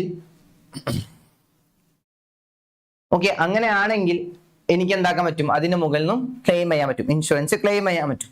അല്ലാതെ ഞാൻ വേറെ ആളുടെ പ്രോപ്പർട്ടിന്റെ മുകളിൽ പോയി ഇൻഷുറൻസ് എടുക്കാൻ പറ്റില്ല. ഫോർ എക്സാമ്പിൾ പറയുകയാണെങ്കിൽ ഞാൻ എൻ്റെ ഫ്രണ്ടിന്റെ മുകളിൽ പോയിട്ട് ഇൻഷുറൻസ് എടുത്തെന്ന് വിചാരിക്കാം. ഫ്രണ്ടിന്റെ വണ്ടിന്റെ മുകളിൽ ഞാൻ പോയി ഇൻഷുറൻസ് എടുത്ത്, അത് വന്ന് ആക്സിഡന്റ് ആയി കഴിഞ്ഞ് അതിനുള്ള ബുദ്ധിമുട്ടുണ്ടായി കഴിഞ്ഞ് എനിക്ക് അത് പോയി ക്ലെയിം ചെയ്യാൻ പറ്റില്ല. കാരണം അത് എനിക്കുള്ള വസ്തുവല്ല. ബിക്കോസ് അത് പറയാൻ വെച്ചാൽ ഇൻഷുറബിൾ ഇൻട്രസ്റ്റ് പ്രകാരം എനിക്ക് ഫിനാൻഷ്യൽ ലോസുകൾ ഉണ്ടാകണം. അതാണ് അവിടെ പറഞ്ഞത് ഫിനാൻഷ്യൽ ഇൻട്രസ്റ്റ് എന്ന് പറയുന്നത്. ആരാണോ ഇൻഷുറൻസ് എടുക്കുന്ന വ്യക്തി, ആ ഇൻഷുറൻസ് എടുക്കുന്ന വ്യക്തിന്റെ മുകളിൽ ഫിനാൻഷ്യൽ ഇൻട്രസ്റ്റുകൾ ഉണ്ടാവണം എന്നാണ് ഇവിടെ ഉദ്ദേശിച്ചത് കേട്ടോ. ഓക്കെ, അതാണ് ഇൻഷുറബിൾ ഇൻട്രസ്റ്റ് എന്നുകൊണ്ട് ഉദ്ദേശിച്ചത്. And the last one is contribution. Contribution എന്ന് പറഞ്ഞാൽ സംഭവം സിമ്പിൾ ആണ്, ഒന്നുമില്ല. നമ്മൾ ഇൻഷുറൻസ് 2, 3, 4 കമ്പനി നമ്മൾ എടുത്തെന്ന് വിചാരിക്കാം. നമ്മൾ പല സ്ഥലത്തു നിന്ന് ഇൻഷുറൻസുകൾ എടുത്തേക്കും അല്ലേ. ഓക്കെ, അപ്പോൾ എനിക്കിപ്പോൾ ഒരു ലോസ് ഉണ്ടായി. ഫോർ എക്സാമ്പിൾ എൻ്റെ വണ്ടിക്ക് ഞാൻ എന്താക്കി 2 കമ്പനിയിൽ നിന്നും ഇൻഷുറൻസ് എടുത്തതെന്ന് വിചാരിക്കാം. ഒരു 1 lakh rupees ഇൻഷുറൻസ് ഞാൻ ഒരു കമ്പനിയിൽ നിന്നും 1 lakh rupees ഒരു ഇൻഷുറൻസ് വേറൊരു കമ്പനിയിൽ നിന്ന് എടുത്തെന്ന് വിചാരിക്കാം. ഓക്കെ, അങ്ങനെ 2 സ്ഥലത്തു നിന്ന് ഞാനൊരു ഇൻഷുറൻസ് എടുത്ത് എനിക്കെന്തായി പെട്ടെന്ന് ഒരു നഷ്ടം വന്നു. ഒരു 1 lakh നഷ്ടം എന്തിനു വന്നു, വണ്ടിക്ക് വന്നു എന്ന് വിചാരിക്കാം. അങ്ങനെയാണെങ്കിൽ ഞാൻ പോയിട്ട് എ എന്ന കമ്പനിയിൽ നിന്ന് ഇൻഷുറൻസ് 1 lakh എടുത്തുക്കണല്ലോ, ബി എന്നുള്ള കമ്പനി ഞാൻ ഇൻഷുറൻസ് 1 lakh എടുത്തിട്ടുണ്ട്. 2 സ്ഥലത്തു നിന്ന് പോയിട്ട് എനിക്ക് ഇൻഷുറൻസ് ക്ലെയിം ചെയ്യാൻ പറ്റുമോ? ഒരിക്കലും പാടില്ല. ഒന്നെങ്കിൽ എനിക്ക് എന്ന് മാത്രം 1 lakh എടുക്കുക, അല്ലെങ്കിൽ ബി എന്ന് മാത്രം 1 lakh എടുക്കുക. ഇനി അതല്ല എന്നുണ്ടെങ്കിൽ എന്നും 50,000 ബിന്ന് 50,000 എടുത്തിട്ട് രണ്ടും കൂടി എന്താക്കാം 1 lakh ആക്കാം. ഒരിക്കലും എന്താക്കാൻ പാടില്ല, ഇവിടുന്ന് 1 lakh എടുത്ത് ഇവിടുന്ന് 1 lakh എടുത്തിട്ട് 2 lakh ആക്കാൻ പാടില്ല. അപ്പം ഇങ്ങനെ എടുക്കാതിരിക്കുന്ന ആ ഒരു രീതി, നമ്മൾ ഇൻഷുറൻസ് എടുക്കുമ്പോൾ 2 സൈഡിനെയും നോക്കിയിട്ട് എടുക്കുന്ന ആ ഒരു രീതിക്കാണ് നമ്മൾ എന്ത് പറയാ, കോൺട്രിബ്യൂഷൻ എന്ന് പറയാം. പ്രിൻസിപ്പിൾ ഓഫ് കോൺട്രിബ്യൂഷൻ എന്ന് പറയാം. ക്ലിയർ ആണല്ലോ? അപ്പൊ എന്താണ് കോൺട്രിബ്യൂഷൻ എന്ന് ചോദിച്ചു കഴിഞ്ഞാൽ, നമുക്ക് എവിടെയാണോ ഇൻഷുറൻസ് നമ്മൾ എടുത്തിട്ടുള്ളത്, ആ ഇൻഷുറൻസ് ഒരു പ്രൊഡക്റ്റിന്റെ മുകളിൽ ഒരു പ്രോപ്പർട്ടിന്റെ മുകളിൽ ഒരു ഇൻഷുറൻസ് എടുത്തിട്ടുണ്ടെങ്കിൽ 2 or more ഇൻഷുറൻസ് നമ്മൾ എടുത്തിട്ടുണ്ട് എന്നുണ്ടെങ്കിൽ നമുക്ക് എത്രയാണോ ലോസ് സംഭവിച്ചത് ആ ലോസ് മാത്രം നമ്മൾ എത്രയാണോ ഒന്നെങ്കിൽ ഒരു കമ്പനിയിൽ നിന്ന് എടുക്കുക, അല്ലെങ്കിൽ മറ്റേ കമ്പനിയിൽ നിന്ന് എടുക്കുക, അല്ലെങ്കിൽ 2 ഭാഗത്തും നമ്മൾ എന്താക്കാം കോൺട്രിബ്യൂട്ട് ചെയ്തെടുക്കുക. അല്ലാതെ നമ്മൾ എന്താക്കാൻ പാടില്ല, 2 സൈഡിൽ നിന്നും ഒരേപോലെ നമ്മൾ ഇൻഷുറൻസ് വാങ്ങിക്കാൻ പാടില്ല. ദിസ് ഈസ് കോൾഡ് കോൺട്രിബ്യൂഷൻ എന്ന് പറഞ്ഞത്. ഓക്കെ, അപ്പൊ ഇത്രയും കാര്യങ്ങളാണ് നമ്മൾ ഇൻഷുറൻസിന്റെ ഭാഗത്തിൽ പഠിക്കുന്നത് കേട്ടോ. അപ്പൊ ഇന്നത്തെ ക്ലാസ്സിൽ നമ്മൾ ഡിസ്കസ് ചെയ്തിട്ടുള്ളത് പ്രധാനമായിട്ട് എന്താണ്, ഇൻഷുറൻസ് എന്താന്നുള്ള ടോപ്പിക്കും പിന്നെ ഇ ബാങ്കിങ് എന്താന്നുള്ള ടോപ്പിക്കാണ് കേട്ടോ. ഈ 2 ടോപ്പിക്സുകളാണ് ഡിസ്കസ് ചെയ്തിട്ടുള്ളത്. അപ്പൊ നമ്മൾ ഇ ബാങ്കിങ് എന്താന്ന് പറഞ്ഞു, ഇലക്ട്രോണിക് ബാങ്കിങ് സിസ്റ്റം ആണ് ഇ ബാങ്കിങ് എന്നുള്ളത് പറഞ്ഞു. ഇ ബാങ്കിങ്ങിന്റെ എക്സാമ്പിൾസ് ആയിട്ട് നമ്മൾ ഇത്ര കാര്യങ്ങൾ പറഞ്ഞു. Electronic fund transfer, automated teller machine, electronic data interchange, credit card system, digital cash എന്നൊക്കെ പറഞ്ഞു. ചെക്ക് ഒരു എന്തല്ല ഇലക്ട്രോണിക് ഇ ബാങ്കിങ് എക്സാമ്പിൾ അല്ല, ഈ ചെക്ക് ആണെങ്കിൽ എക്സാമ്പിൾ ആണ് കേട്ടോ. ചെക്ക് എന്തല്ല ഇ ബാങ്കിങ് എക്സാമ്പിൾ അല്ല, ഈ ചെക്ക് ആണെങ്കിൽ അതിന് എക്സാമ്പിൾ ആണ് കേട്ടോ, ഓർത്ത് വെക്കണേ. പിന്നെ ഇൻഷുറൻസിലേക്കാണ് നമ്മൾ കടന്നത്. എന്താണ് ഇൻഷുറൻസ് നമ്മൾ പറഞ്ഞിട്ടുണ്ട്, ഇൻഷുറൻസിന്റെ പ്രിൻസിപ്പിൾസും പറഞ്ഞു. അതിൽ നമ്മൾ ഇൻഷുറൻസിൽ നമുക്ക് 2 വ്യക്തികൾ ഉണ്ട് എന്ന് പറഞ്ഞു, ഇൻഷുറർ ഉണ്ട്, ഇൻഷുർഡ് ഉണ്ട്. ഇൻഷുറർ എന്ന് പറഞ്ഞാൽ കമ്പനിയാണ്, ഇൻഷുർഡ് എന്ന് പറഞ്ഞാൽ ഇൻഡിവിജ്വൽ ആണ്. ഓക്കെ, ഈ ഇൻഷുർഡ് എന്താക്കണം, ഈ ഇൻഷുറൻസിന്റെ ഭാഗമായിട്ട് ഒരു പ്രീമിയം എമൗണ്ട്, ഒരു ചെറിയ എമൗണ്ട് എപ്പോൾ അടിക്കണം എന്ന് പറഞ്ഞു. ഓക്കെ, പിന്നെ നമ്മൾ പറഞ്ഞത് എന്താണ്, ഇൻഷുറൻസിന്റെ പ്രധാനപ്പെട്ട പ്രിൻസിപ്പിൾസ് ആണ് കേട്ടോ. എത്ര പ്രിൻസിപ്പിൾസ് ഉണ്ട്, 8 നമുക്ക് 7 പ്രിൻസിപ്പിൾസ് പഠിക്കാനുണ്ട്. 8 മാർക്കിന് ചോദിക്കുന്ന ക്വസ്റ്റ്യൻ ആണ്. അതിൽ നമ്മളൊരു കോഡൊക്കെ വെച്ച്, മ്യൂസിക് IC എന്നുള്ള കോഡൊക്കെ വെച്ച്, ഫസ്റ്റ് വൺ എന്താ, ഫസ്റ്റ് വൺ നമ്മൾ പറഞ്ഞത് നമ്മുടെ കോഡ് പ്രകാരം ഫസ്റ്റ് നമ്മൾ പറഞ്ഞത് മിറ്റിഗേഷൻ ഓഫ് ലോസ് ആണ്. ഓക്കെ, മിറ്റിഗേഷൻ ഓഫ് ലോസ് ആണ് ഫസ്റ്റ് പറഞ്ഞത്. അപ്പം നഷ്ടം വരാതിരിക്കാനുള്ള പ്രിക്കോഷൻസ് മുൻകരുതലായി എടുക്കുന്നതിന് വിളിക്കുന്ന പേരാണ് മിറ്റിഗേഷൻ ഓഫ് ലോസ് എന്ന് പറഞ്ഞത്. രണ്ടാമത്തത് അറ്റ്മോസ്റ്റ് ഗുഡ് ഫെയ്ത്ത് ആണ്. 2 പേർക്കും അതിൽ നല്ല രീതിയിൽ എന്താക്കണം, പരസ്പരം അറിഞ്ഞ് ധാരണയിലായിരിക്കണം ഇവർ 2 പേരും ഈ കാര്യങ്ങൾ ചെയ്യേണ്ടത് എന്നുള്ളത്. 2 രീതിയിലും 2 പേരും അബ്സല്യൂട്ട് ഹോണസ്റ്റ് ആയിരിക്കണം എന്നാണ് പറഞ്ഞത്. മൂന്നാമത്തത് എന്താ, സബ്രഗേഷൻ ആണ്. സബ്രഗേഷൻ എന്ന് പറഞ്ഞാൽ നമ്മൾ എന്താക്കാൻ പാടില്ല, ലോസ് ഉണ്ടായ വസ്തുവിൽ നിന്നും പിന്നീട് ലാഭം ഉണ്ടാക്കാൻ പാടില്ല. ഓക്കെ, ലോസ് ആയ വസ്തു ആയിരിക്കുള്ള ഓണർഷിപ്പാ, അത് അതിൻ്റെതായിട്ടുള്ള ഇൻഷുറൻസ് കമ്പനിക്കുള്ള ഓഫർ ഉള്ള വസ്തുവാണ്. അതിൽ നിന്നും പിന്നെ നമ്മൾ എന്താക്കരുത്, ലാഭം ഉണ്ടാക്കരുത്. പിന്നെന്താ, ഇൻഡംനിറ്റി ആണ്. ഇൻഡംനിറ്റി എന്ന് പറഞ്ഞാൽ എന്താ, നമ്മൾ ഇത് തന്നെയാണ് പറഞ്ഞത്. ഇൻഡംനിറ്റി എന്ന് പറഞ്ഞു കഴിഞ്ഞാൽ നമ്മൾ പറഞ്ഞല്ലോ, ലോസ് ആർക്ക് മാത്രമുള്ളതാണ്, ലോസ് ഇൻഷുറൻസ് എടുത്ത വ്യക്തിക്ക് ഉണ്ടായി കഴിഞ്ഞാൽ അതിന്റെ കോമ്പൻസേഷൻ ആര് കൊടുക്കണം? കമ്പനി കൊടുക്കണം. ആ കമ്പനി കൊടുത്തു കഴിഞ്ഞാൽ പിന്നെ അതിന്റെ മുകളിൽ മറ്റൊരു പ്രോഫിറ്റോ കാര്യങ്ങളോ ഉണ്ടാക്കാൻ പാടില്ല. ഇൻഡെംനിറ്റിയും സബ്രോഗേഷനും ഏകദേശം ഒരേപോലെ ആയിട്ട് നമുക്ക് ഫീൽ ചെയ്യും.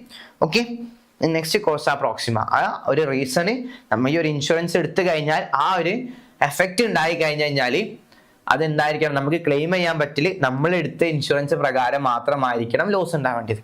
ക്ലിയർ? ഞാൻ എക്സാമ്പിൾ ആയിട്ട് പറഞ്ഞ എന്താ, വണ്ടിന്റെ മുകളിൽ ഇൻഷുറൻസ് എടുത്ത് ആക്സിഡന്റ് ഇൻഷുറൻസ് ആണ് എടുത്തത്, വണ്ടി കട്ടുണ്ടായി കഴിഞ്ഞാൽ അതിന്റെ മുകളിൽ ഇൻഷുറൻസ് കിട്ടൂല.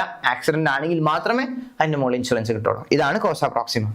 നെക്സ്റ്റ് ഇൻഷുറബിൾ ഇൻട്രസ്റ്റ് എന്ന് വെച്ചാൽ അതിന്റെ മുകളിൽ ഒരു ഫിനാൻഷ്യൽ ഇൻട്രസ്റ്റ് എടുക്കുന്ന വ്യക്തിക്ക് ഉണ്ടാവണം. അപ്പൊ എന്റെ വസ്തുക്കളുടെ മുകളിൽ മാത്രമേ എനിക്ക് ഇൻഷുറൻസ് എടുക്കാൻ പറ്റുള്ളൂ, ബാക്കിയുള്ളവരുടെ മുകളിൽ എടുക്കാൻ പാടില്ല എന്നുള്ളത്. പിന്നെ കോൺട്രിബ്യൂഷൻ. നമ്മൾ ഇൻഷുറൻസ് എടുക്കുകയാണെങ്കിൽ രണ്ട് സൈഡിൽ നിന്ന് എന്താക്കരുത്, നമുക്ക് വേണമെങ്കിൽ രണ്ട് സൈഡിൽ നിന്നും ഹാഫ് വെച്ചിട്ട് കോൺട്രിബ്യൂട്ട് ചെയ്തെടുക്കാം. അല്ലെങ്കിൽ ഏതെങ്കിലും ഒരു സൈഡിൽ നിന്ന് എന്താക്കാം, കോമ്പൻസേഷൻ എടുക്കാം. അല്ലാതെ ഒരു സൈഡിൽ നിന്ന് ഒരു കോമ്പൻസേഷൻ മറ്റു സൈഡിൽ നിന്ന് ഒരു കോമ്പൻസേഷൻ രണ്ടും കൂടി വലിയൊരു എമൗണ്ട് നമുക്ക് എടുക്കാൻ പാടില്ല. This called contribution. അപ്പൊ ഇത്രയും കാര്യങ്ങളാണ് ഇന്നത്തെ ക്ലാസ്സിൽ ഡിസ്കസ് ചെയ്തത് കേട്ടോ. അടുത്ത ക്ലാസ്സിൽ നമ്മൾ വെയർഹൗസുമായിട്ടുള്ള ടോപ്പിക് ആയിട്ട് വരുന്നതായിരിക്കും. ക്ലിയർ ആണല്ലോ? ഇത്രയും കാര്യങ്ങൾ മനസ്സിലാക്കണല്ലോ? ഓക്കെ അല്ലേ? സെറ്റ് അല്ലേ?